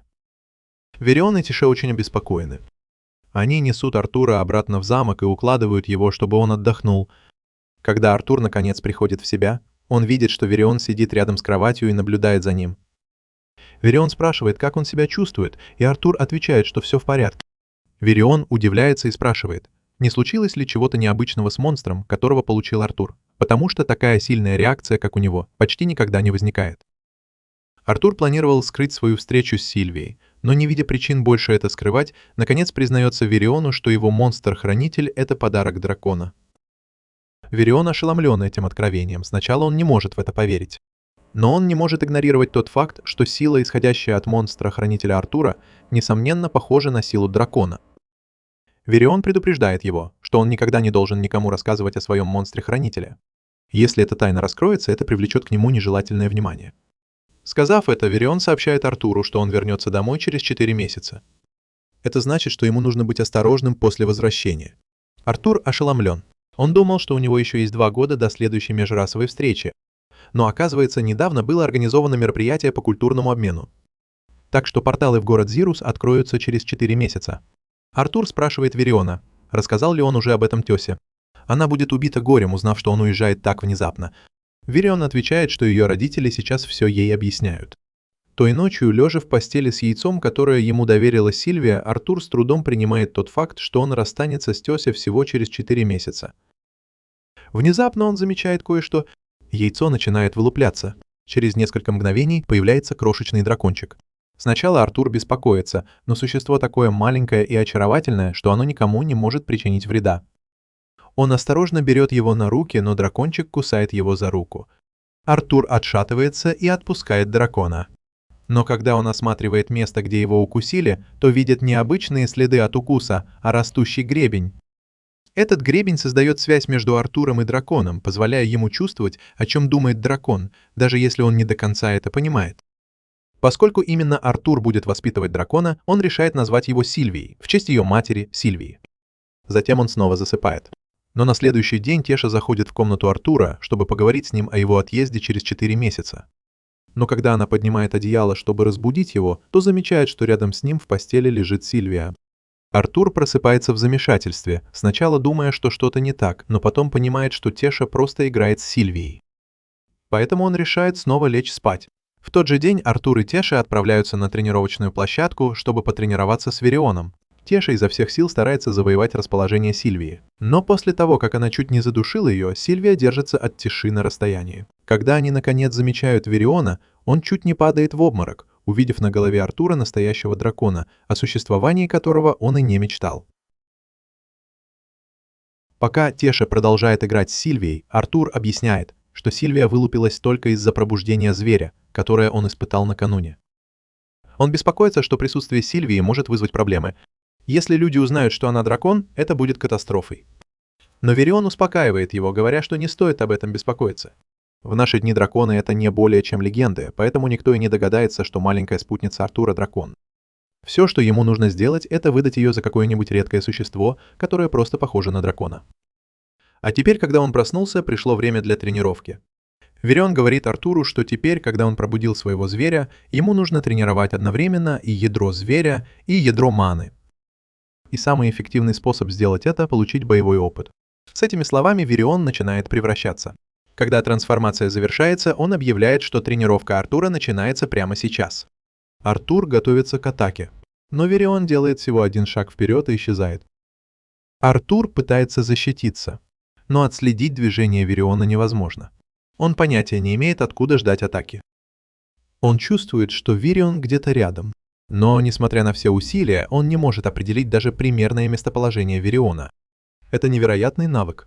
Но Артуру не хочется, чтобы его избивали просто ради демонстрации. Он без колебаний поднимает руки и сдается.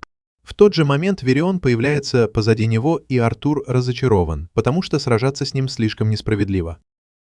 Верион мог атаковать Артура в любой момент, и Артур все равно не смог бы понять, где он находится. Все благодаря звериной воле Вериона, которая принадлежит теневой пантере.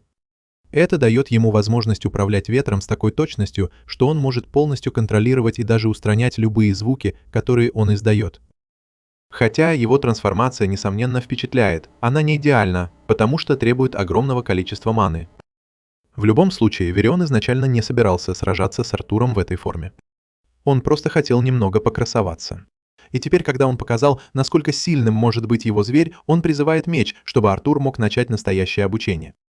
Проходит несколько дней, и Артур уже гораздо лучше контролирует своего зверя. Постоянная боль в груди прошла. Его тело адаптировалось, и теперь он может сравниться с теневой формой Вериона и его скоростью. Но что еще важнее, он может наслаждаться отдыхом, играя с Тешей. Однажды во время очередной прогулки Артур неожиданно встречает Ферета прямо посреди улицы. Но он его не узнает, и Ферет чувствует себя оскорбленным, поэтому требует еще одну дуэль с Артуром. Конечно, все проходит так же, как и в прошлый раз. В итоге Фарид оказывается на земле, а его друзья стоят над ним и удивляются, как он умудрился проиграть за полсекунды. Артур все еще не узнает Фарита, и Теша напоминает ему, что это тот самый мальчик, который много лет назад вызвал его на дуэль. Вспомнив, как весело ему было в тот день, Артур протягивает Фариту руку, теперь он относится к нему как к другу. Фарид берет его за руку, больше не желая драться с Артуром. Артур спрашивает, будут ли Фарид и его друзья участвовать в культурном обмене, который состоится через несколько месяцев. Фарид уверенно отвечает, что да. Хвастаясь, что его выбрали из-за выдающихся способностей, хотя на самом деле всех детей из благородных семей просто пригласили. Услышав это, они спрашивают, будет ли Теша тоже участвовать в мероприятии, но похоже, что нет. Фарид объясняет, что королевская семья не может позволить, чтобы их хрупкая принцесса снова потерялась. Но Теша очень обижается, когда ее называют хрупкой, и в порыве гнева она бьет Фейта, отбрасывая его в сторону. Удар вырубает Фейта, и Теша, понимая, как ужасно это выглядит, замирает, а Артур быстро хватает ее и убегает, пока никто не успел собраться. Когда они оказываются на безопасном расстоянии, Артур кричит на Тешу, потому что принцесса не может просто так избивать своих подданных без причины. Хотя у Артура нет права жаловаться на насилие, учитывая, как он жил в прошлой жизни. Теша не понимает, в чем проблема, потому что она уверена, что Фейрит жив. Но Артур кричит на нее, совсем как ее отец. Поэтому она называет его стариком и убегает, плача. Той ночью Теша все еще расстроена и плачет в своей комнате. Желая поднять ей настроение, Артур тихонько подходит к ее окну и спрашивает, не хочет ли она прогуляться с ним. Она соглашается, но когда они гуляют среди деревьев, она колеблется и спрашивает, действительно ли это нормально. Артур успокаивает ее, говоря, что не о чем беспокоиться. Даже если они случайно наткнутся на похитителей, они достаточно сильны, чтобы легко убежать. И вообще, добавляет он, вид ночного неба стоит того, чтобы рискнуть. Артур спрашивает у Тиши, не хочет ли она спать, и хотя она явно устала, она твердо заявляет, что с ней все в порядке. Артур уверяет ее, что она может отдохнуть, если нужно. Но поскольку это может быть последний шанс для Тиши провести время с Артуром, она решает не спать. Но Теша так устала, что ей уже мерещится чудовище, прячущееся за деревьями, и Артура забавляет, что она в ее возрасте все еще боится привидений. Теша говорит, что она не боится привидений и уверяет, что дрожит от холода, и подбрасывает в костер еще дров. Она просит Артура рассказать ей что-нибудь о человеческом королевстве, чтобы не уснуть. Но Артур не очень хорошо знаком с этим королевством, потому что никогда там не был. Теша говорит, что хотела бы, чтобы Артур остался здесь навсегда. И он тоже этого хочет. Но если он останется, то никогда больше не увидит свою семью. Он пытается поддержать разговор, но Теша уже спит. Поэтому Артур решает, что пора возвращаться. Наконец-то настал момент, когда Артур должен уйти. Но перед уходом Верион дарит ему подарок. Это уникальный компас, который поможет Артуру вернуться в королевство эльфов, если он когда-нибудь захочет. Артур благодарит Вериона, но тут замечает, что Тиши нет. Он спрашивает, где она, и узнает, что она не смогла заставить себя смотреть, как он уходит.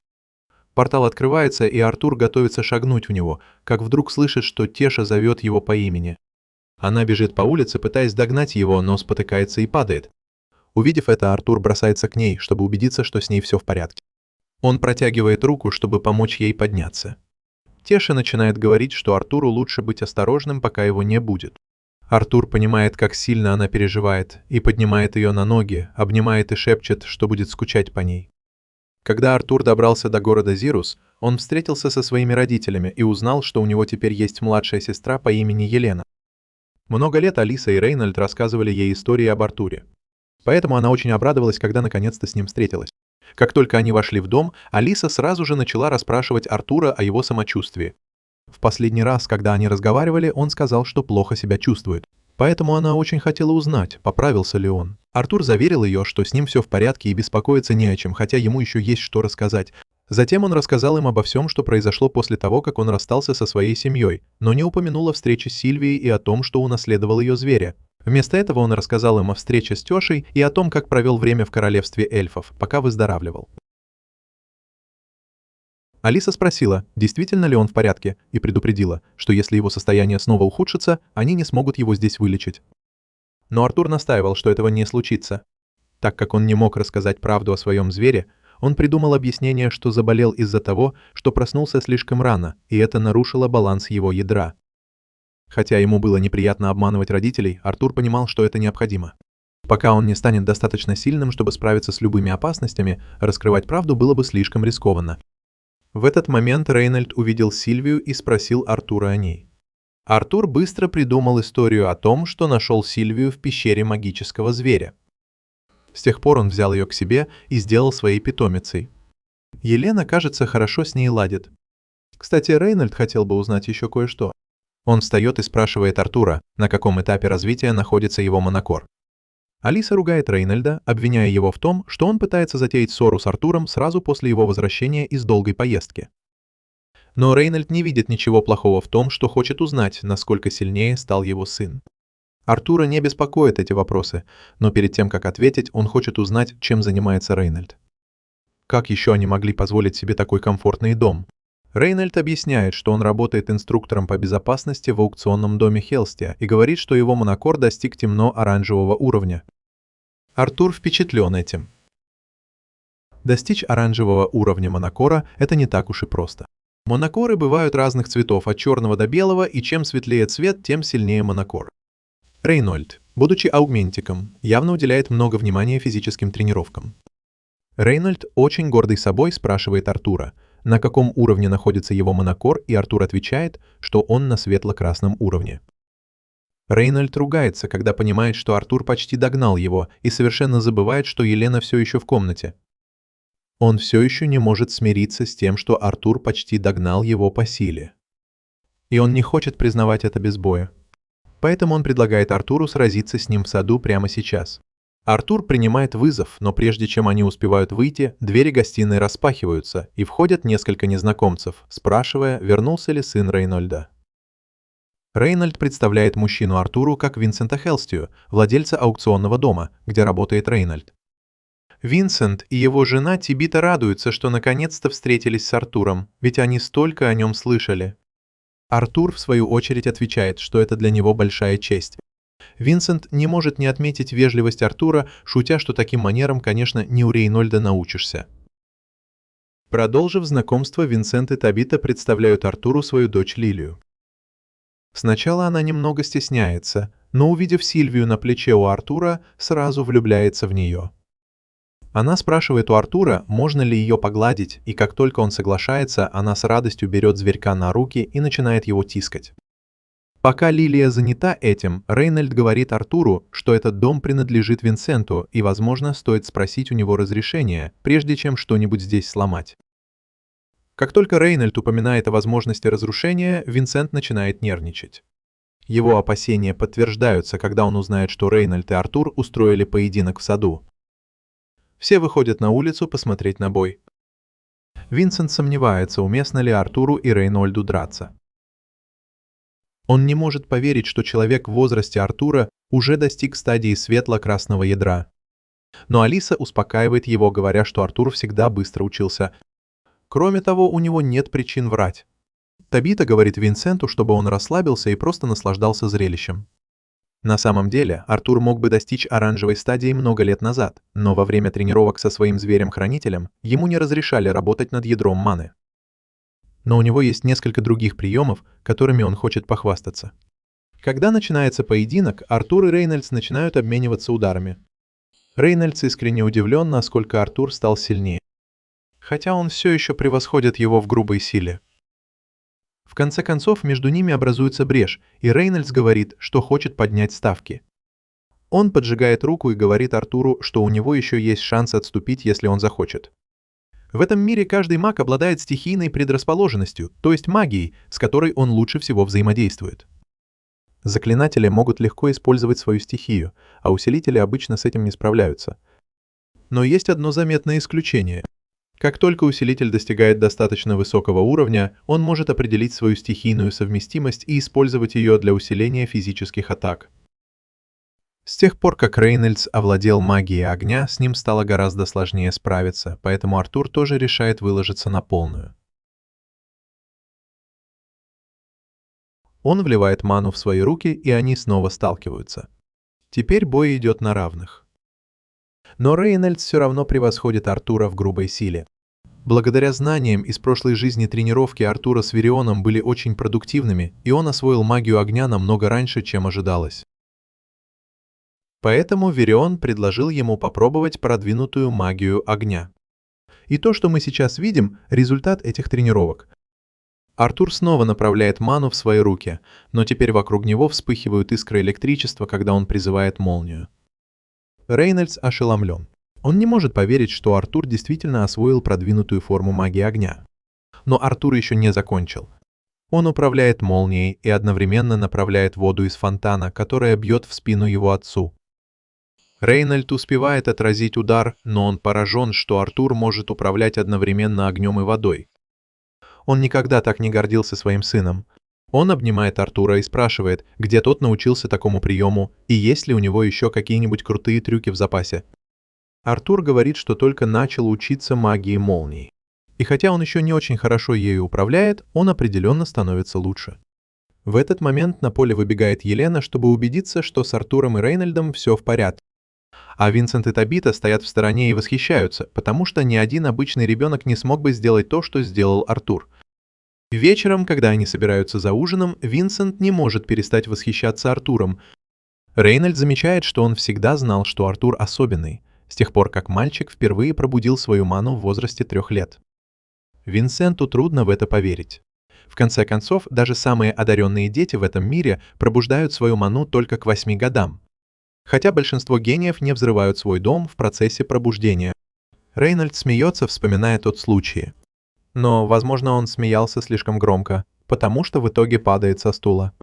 В этот момент Винсент встает и предлагает Артуру поступить в Академию Зайруса. Это предложение застает Рейнольда врасплох, он никогда раньше даже не думал об этом. Поскольку Академия Сайрус — это элитное учебное заведение, в котором учатся только богатые и влиятельные маги. Табита согласно кивает Винсенту, добавляя, что они были бы рады оплатить обучение Артура. В конце концов, такой необыкновенный талант, как у него, должен привести к чему-то великому. Однако Алиса сомневается, стоит ли принимать их щедрость.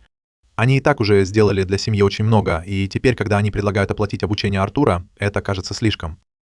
Кроме того, Артуру всего 8 лет, а минимальный возраст для поступления в Академию — 10. Винсент говорит, что он уже подумал об этом, и, учитывая специфику его работы, он знаком с директором Академии лично. Так что если он поговорит с ней об этом, он уверен, что сможет добиться для Артура исключения. Однако, прежде чем Винсент успевает что-то сказать, Артур вмешивается и говорит, что было бы неплохо, если бы они спросили его мнение, прежде чем принимать такое решение. Он только сегодня воссоединился со своей семьей и предпочел бы провести с ними немного времени, прежде чем кто-то начнет говорить о том, чтобы отправить его в школу. Затем он извиняется и выходит из-за стола, направляясь в холл. Но он еще не знает планировки этого дома. В этот момент Лилия окликает его и предупреждает, что он может заблудиться в подвале, если пойдет туда. Лилия просит Артура следовать за ней. Она ведет его в одну из комнат отдыха, где собрались слуги. Слуги тепло приветствуют Лилию, потому что она часто заходит к ним в свободное время. Хотя Артур только сегодня приехал, они все его узнают. В конце концов, он поджег сад во время своей недавней стычки с Рейнольдом. Артур извиняется за причиненные неудобства. Но никто из них, похоже, не особо расстроен этим. Лилия спрашивает Марию, осталась ли утка, и Мария подтверждает, что осталась. Но она предупреждает Лилию, чтобы та не переедала, потому что в последнее время она немного поправилась. Одна из служанок объясняет Артуру, что Лилия часто приходит сюда, когда чувствует себя подавленной. Ее родители постоянно давят на нее, чтобы она стала волшебницей, заставляя ее постоянно ходить на занятия.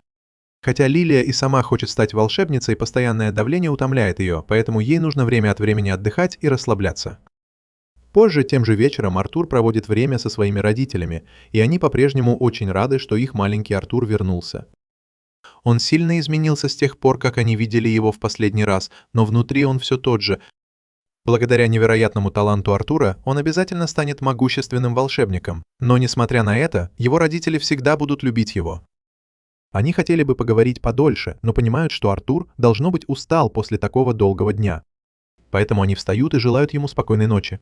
Но перед уходом Рейнольд хочет обсудить то, что Винсент сказал ранее. Он может показаться настойчивым, но все, что он сказал, было для блага Артура. И, конечно, никто не стал бы заставлять его ходить в академию, если бы он действительно этого не хотел. На следующее утро Артур в спешке просыпается и спускается вниз. Его ждут гости. Команда Рога-близнецы узнала о возвращении Артура и решила зайти к нему в гости. Пока Артур был рад снова увидеться с ними, Анжела была еще более взволнована и крепко обняла его. Когда Анжела наконец отпустила его, Артур поздоровался с остальными. Но тут Жасмин начала ощупывать его тело, внимательно осматривая. Это может показаться странным, но она просто хотела убедиться, что Артур не пострадал. Когда она убедилась, что с ним все в порядке, она обняла его и извинилась за то, что произошло. Она чувствовала себя виноватой, что не смогла защитить Артура, когда он отстал от остальных в тот день. Поэтому, увидев его целым и невредимым, она почувствовала огромное облегчение. Через некоторое время все наконец успокоились и смогли поговорить. Артур был удивлен, когда узнал, что близнецы Рогатые на самом деле задержались в далеком городе Эстистон. Они получили там очень выгодную работу, но в конце концов им пришлось вернуться в столицу для выполнения другого задания. Слушая их истории, Артур понял, как мало он знает о королевстве Сапин, не говоря уже о Дикатоне. Стать искателем приключений – отличный способ исследовать мир, но для этого придется снова оставить семью. И он не был уверен, что готов к этому. Через несколько дней Артур вернулся в свою комнату. Тренируясь со своим зверем, он обнаружил, что может останавливать время. Но на его нынешнем уровне он может удерживать время в таком состоянии всего несколько секунд, и каждая попытка полностью истощает его. Он начал сомневаться, стоит ли эта сила таких усилий, если он не до конца ее понимает. Но потом он вспоминает, почему так упорно старается защитить тех, кто ему дорог. И неважно, насколько это трудно. Он полон решимости продолжать тренировки. Но перед этим он замечает, что Сильвия ужасно пахнет. Поэтому он без колебаний купает ее. Сильвия терпеть не может, когда ее моют. Но Артур не собирается позволять ей ходить грязной по особняку. И пока он думает об особняке, он вспоминает, что семья Хельстио живет в роскоши, а их аукционный дом должно быть невероятно успешен. Но он мало что о них знает. Наконец, искупав Сильвию, Артур вытирает ее насухо и укладывает на кровать. В этот момент в комнату заходит его семья и объявляет, что теперь его очередь мыться. Поскольку он не особо следил за своей внешностью, пока был в королевстве эльфов, мать ведет его к своему парикмахеру, который гарантирует, что он будет выглядеть потрясающе. Через несколько часов он выглядит почти так же, как и раньше. Ему немного подстригли волосы, но все утверждают, что теперь он выглядит невероятно стильно. Артур спрашивает, почему все вдруг так заинтересовались его внешностью. Табита отвечает, что хотела показать ему их аукционный дом. Но поскольку аукционный дом Хельстио очень престижный и его посещают даже члены королевской семьи, они не могут позволить ему войти туда с такой прической.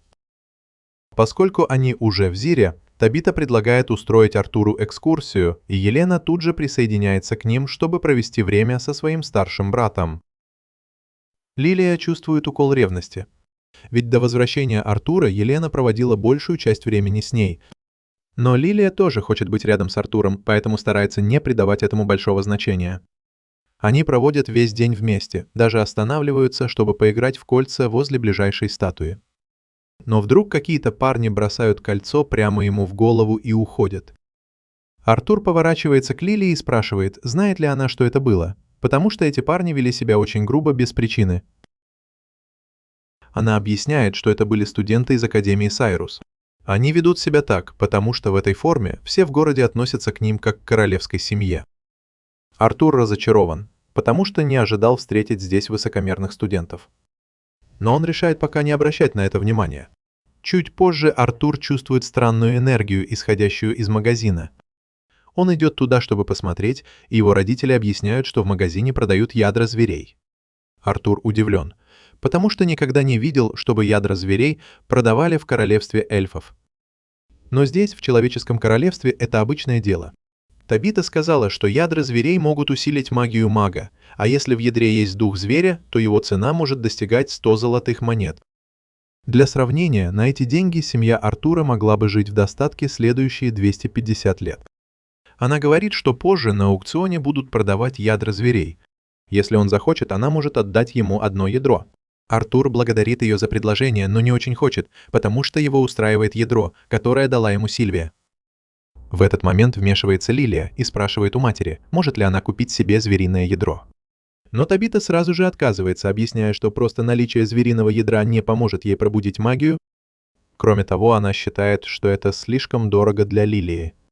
Несмотря на то, что Лилия продолжает уговаривать ее, Табита стоит на своем и говорит, что разговор окончен. Затем они идут в кафе на обед. Артур видит, что Лилия все еще расстроена из-за произошедшего. Из их разговора он понимает, что Табита не хочет, чтобы Лилия торопилась с пробуждением. Но почему-то Лилия очень нетерпелива. Артур собирается спросить ее, что происходит, но вдруг понимает, что Лилия ушла.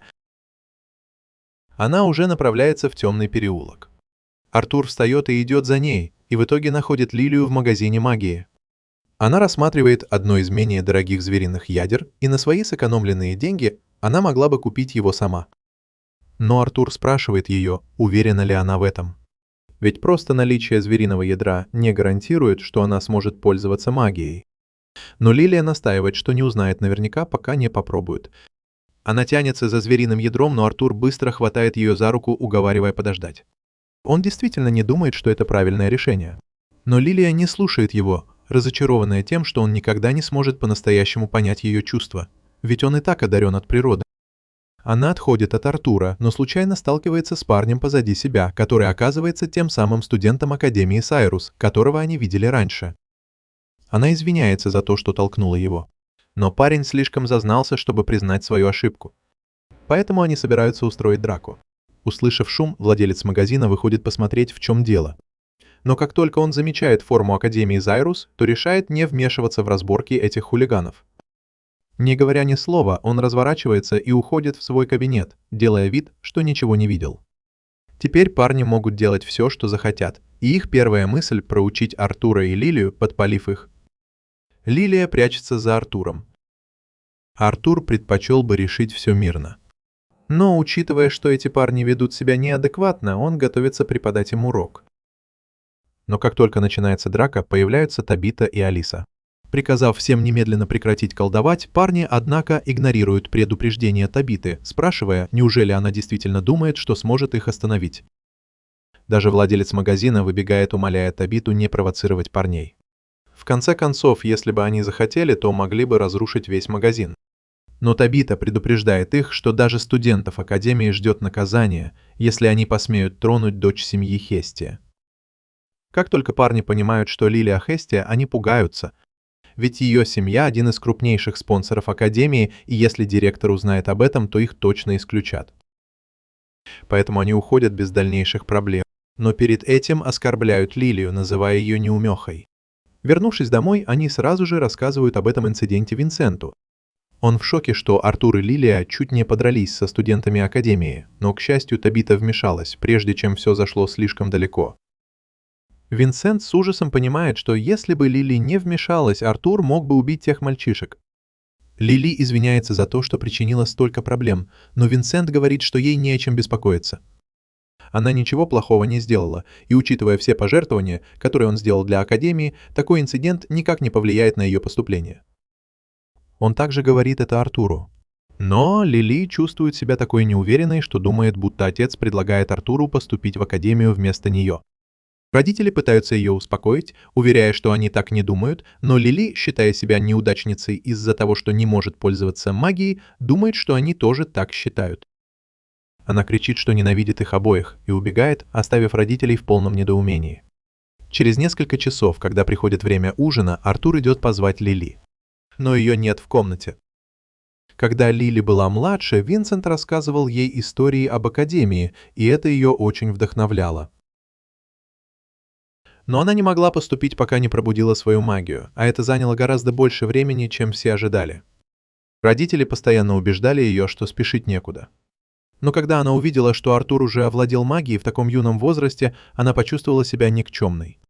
В конце концов, Артур находит ее в комнате для прислуги, и хотя он хочет извиниться, он колеблется, боясь, что его слова прозвучат снисходительно. Не зная, как правильно поступить, он не может придумать, что сказать. Но прежде чем Артур успевает что-то сказать, Лили извиняется за то, что завидует ему. После того, как Артур продемонстрировал свою силу, он полностью завладел вниманием ее отца. Но она не винит его, потому что сама виновата в своей некомпетентности. Она действительно думает, что родители разочарованы в ней. И Артур понимает, что она сомневается в себе, и это нормально. Он берет ее лицо в свои руки и говорит, что она не неудачница. Он видит, сколько усилий она приложила, и знает, что ее родители это тоже видят. Артур уверен, что они невероятно гордятся ею. И то, что появился такой необычный человек, как он, ничего не меняет. Лилия смеется, наконец понимая, как глупо она себя вела. Ее отец хочет, чтобы она стала волшебницей, и это сделает ее счастливой. Поэтому он пожертвовал столько денег, чтобы она смогла поступить в академию. Она понимает, что родители не хотят, чтобы она слишком усердствовала. Но чем больше Винсент старается обеспечить Лилии место в академии, тем больше другие будут смотреть на нее свысока, как на избалованного ребенка. Желая помочь ей, Артур спрашивает, действительно ли она хочет заниматься магией. Если это так, то он знает способ ускорить процесс. Позже, тем же вечером, Артур сообщает родителям Лилии, что она ушла, чем застает их врасплох. Они в замешательстве требуют объяснений. Артур говорит им, что отправил Лилию на тренировку, чтобы она пробудила свою магию. Но на всякий случай он уверяет их, что люди, к которым он ее отправил, очень хорошие. Винсент и Табита спрашивают, почему он отправил Лилию без их разрешения. Но Артур говорит им, что Лилия сама этого хотела. Если бы Лилия поговорила со своими родителями перед отъездом, возможно, она бы передумала. Но она написала им письмо, которое Артур сейчас передает Винсенту. В нем она признается, что чувствовала себя никчемной все это время без магии и клянется, что будет упорно тренироваться, сколько бы времени это ни заняло, пока не станет по-настоящему могущественным магом. Но до тех пор она не вернется домой, поэтому просит родителей позаботиться о себе. Винсент в отчаянии падает на колени, потому что понимает, что это его вина. Он сам внушил Лилии, что ей нужно стать магом, чтобы быть счастливой. Но на самом деле, может ли она использовать магию или нет, она всегда будет его дочерью, и он никогда не считал ее никчемной. Когда Винсент заканчивает говорить, Артур поворачивается к Лилии и говорит, что пора идти, и, к удивлению Винсента, она все это время стояла за дверью. Затем Артур начинает с того, что сожалеет о том, что обманул их. Он понимает, как тяжело было поверить, что их ребенок исчез без предупреждения, и искренне извиняется за то, что заставил их пережить этот страх. Но он хотел показать Лилии, что ее родители будут заботиться о ней, несмотря ни на что, даже если она не сможет использовать магию. Винсент понимает, почему Артур пошел на это, поэтому он не злится. Наоборот, он понимает, как сильно ошибался. Он подходит к Рейнольду и Алисе и говорит, что сожалеет о том, что заставил Артура вернуться в академию сразу после того, как он наконец приехал домой. Он также чувствует необходимость извиниться перед Лилией за то, что почти заставил ее стать магом. Он уверяет ее, что учиться в академии не обязательно. Ей не обязательно владеть магией, чтобы быть счастливой, и выбор за ней. Лилия благодарна ему за эти слова, но отвечает, что все равно хочет поступить в академию, даже если ее магия пробудится не сразу. Она объясняет, что мечтает стать волшебницей, которая будет использовать свои силы, чтобы приносить радость другим. Артур говорит ей, что если она действительно этого хочет, то он готов пробудить ее магию. И раз уж он собирается пробудить магию Лилии, то заодно может сделать то же самое для Елены. Девушки садятся в центре комнаты, и Артур просит их закрыть глаза, сделать глубокий вдох и медленно выдохнуть. Это поможет им почувствовать свою магию. Елена сразу же ощущает это, но Лилия все еще ничего не чувствует. Она начинает беспокоиться, что, возможно, просто не создана для магии. Но Артур успокаивает ее, говоря, что ей просто нужно продолжать пытаться. Затем он кладет руки им на спины и предупреждает их. Сейчас он активирует их магию, и они могут почувствовать легкое тепло. Когда Артур заканчивает, Лилия видит свет. Это знак, что ее магия наконец пробудилась. Она переполнена радостью и едва может сдержать волнение. Позже Артур и его семья получают приглашение в аукционный дом Хельстии. Они поражены его размерами и великолепием. Алиса начинает волноваться, не уверена, что она подходит для такого мероприятия, но Табита успокаивает ее, говоря, что не нужно беспокоиться, и что они просто должны наслаждаться вечером. Этот аукцион вызвал большой интерес как у искателей приключений, так и у знати, ведь здесь можно приобрести редкие сокровища, собранные Винсентом. Среди них есть такие предметы, как ядра магических зверей и роскошные иностранные статуи. Поэтому меры безопасности очень строгие, а Рейнольд лично следит за всеми охранниками. Когда аукцион начинается, Винсент выходит на сцену и объявляет, что сегодня на аукционе присутствуют особые гости. Королевская семья, королевство Сапен. Король Блейн, королева Присцилла, принц Куртис и принцесса Кэтрин. Толпа приветствует королевскую семью, и Артур понимает, что они должно быть очень любимые и справедливые правители, раз народ так их уважает. Присутствие королевской семьи заставляет Рейнольда и его охрану удвоить бдительность, чтобы ничего не случилось во время мероприятия. Тем временем Винсент начинает аукцион с первого лота. Этот меч был создан известным мастером, и в него вложена мана, позволяющая электричеству проходить через острие. Начальная цена за этот электрический меч составляет 50 золотых монет, но один из участников сразу же предлагает 51. Пока между участниками аукциона идет борьба, Артур задается вопросом, сможет ли он наделить подходящее оружие своим собственным стихийным атрибутом. В этот момент он замечает, что Винсент выставляет на продажу пару масок, которые сразу же привлекают внимание Артура. Но его внимание переключается, когда он понимает, что Сильви нигде не видно. Сначала он думает, что она, возможно, играет с Лилией или Еленой, но заметив, что они спят неподалеку, он встает со своего места и идет искать ее. Тем временем Сильви прогуливается по коридорам аукционного дома, когда неожиданно ее перехватывает чародей, сопровождающий королевскую семью. Вернувшись на сцену аукциона, Винсент представляет следующий лот – львенка ранга А. В тот момент, когда принц Кёртис увидел его, он повернулся к своему отцу и настоял на том, чтобы он у него был. Как только начались торги, король быстро предложил 1000 золотых монет. Естественно, никто не осмелился оспорить предложение короля, поэтому львенок был немедленно продан ему без какой-либо дальнейшей конкуренции. Король выходит на сцену, чтобы забрать котенка, и Винсент спрашивает, что он собирается с ним делать. Король отвечает, что он мог бы сам приручить это существо. Но поскольку Кёртис предложил обучить зверя в меру своих возможностей, король планирует доверить это ему. Тем временем Артур ищет Сильви, когда из коридора доносится резкий крик.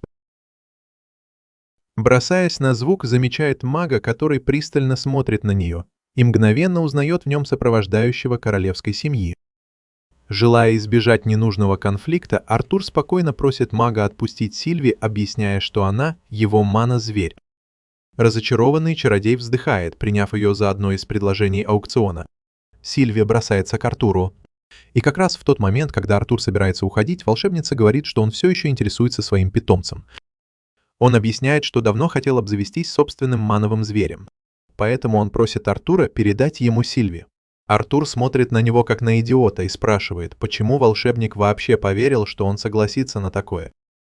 Вместо того, чтобы просто признать, что Артур отказывается сдаться, колдун решает выпустить в него пламя, пытаясь напугать, и заявляет, что это приказ королевского колдуна. Но Артур даже не вздрагивает и спокойно уходит. Это только еще больше злит колдуна, и он начинает угрожать родителям Артура в отместку. Артур может не обращать внимания на угрозы в свой адрес, но он не допустит, чтобы его семье угрожали. Он оборачивается, его аура излучает смертоносную энергию, и он требует, чтобы колдун повторил свои слова. Но, похоже, он не заметил, что они находятся в аукционном доме Винсента. Его жажда крови нарастает, охватывая все здание и мгновенно разбивая все окна.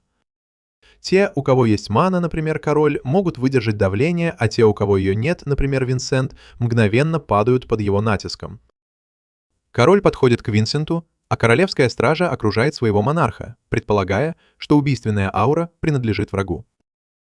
Но король уверяет их, что он может защитить себя и приказывает им сосредоточиться на защите других гостей и поимке злоумышленника. Артур быстро осознает последствия своих действий. Он успешно запугал королевского колдуна, но при этом устроил полный хаос. Он перестает излучать жажду крови. Но уже слишком поздно. Паника уже охватила всех.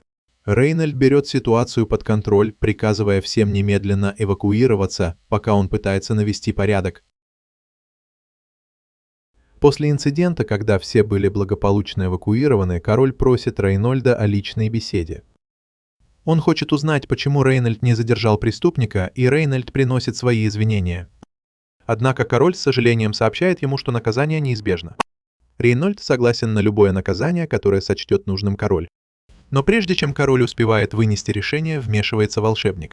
Маг просит короля проявить снисходительность, указывая на то, что в этом испытании никто не погиб. Однако волшебник действует не из чистого благородства, и он дает это понять, говоря, что магическое животное Артура выглядит впечатляюще.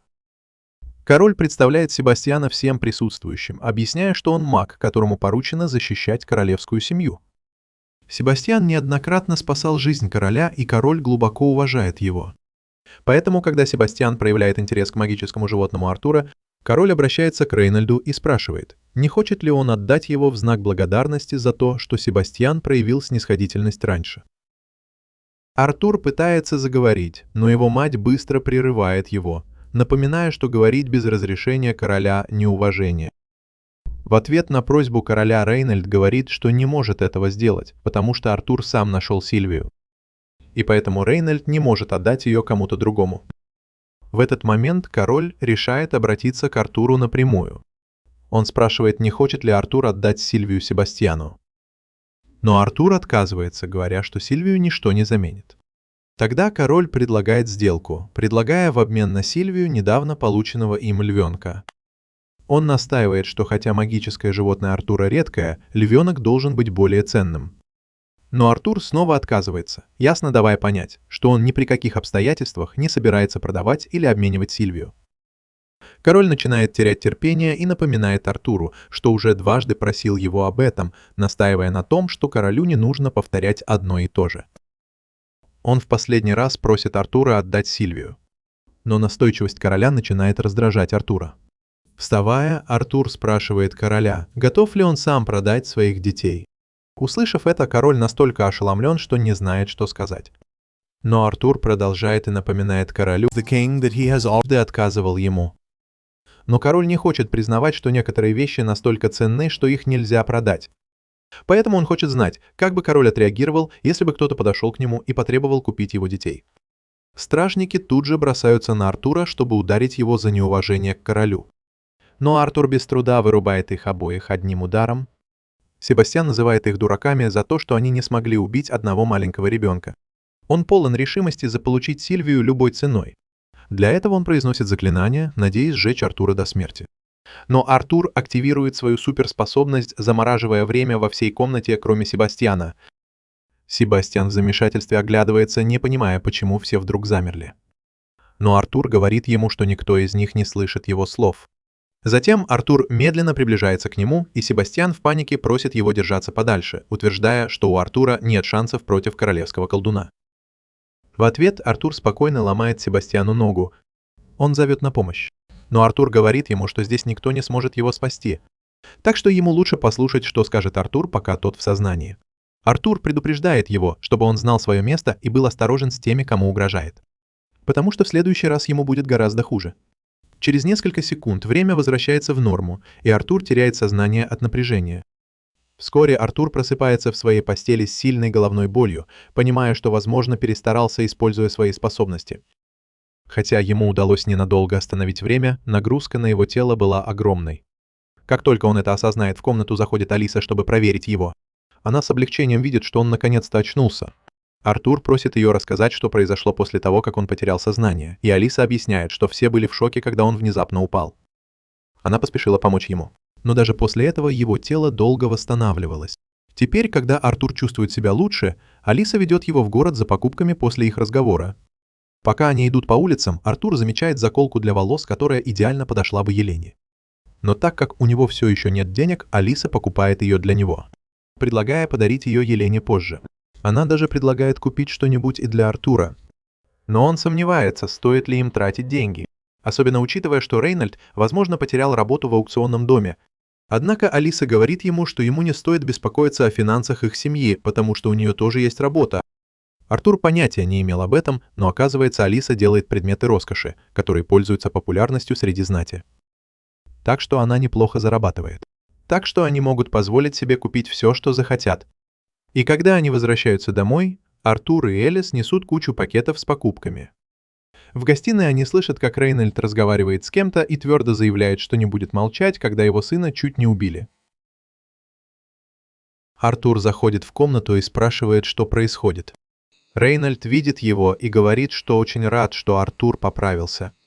Артур уверяет его, что не стоит так волноваться, с ним все в порядке.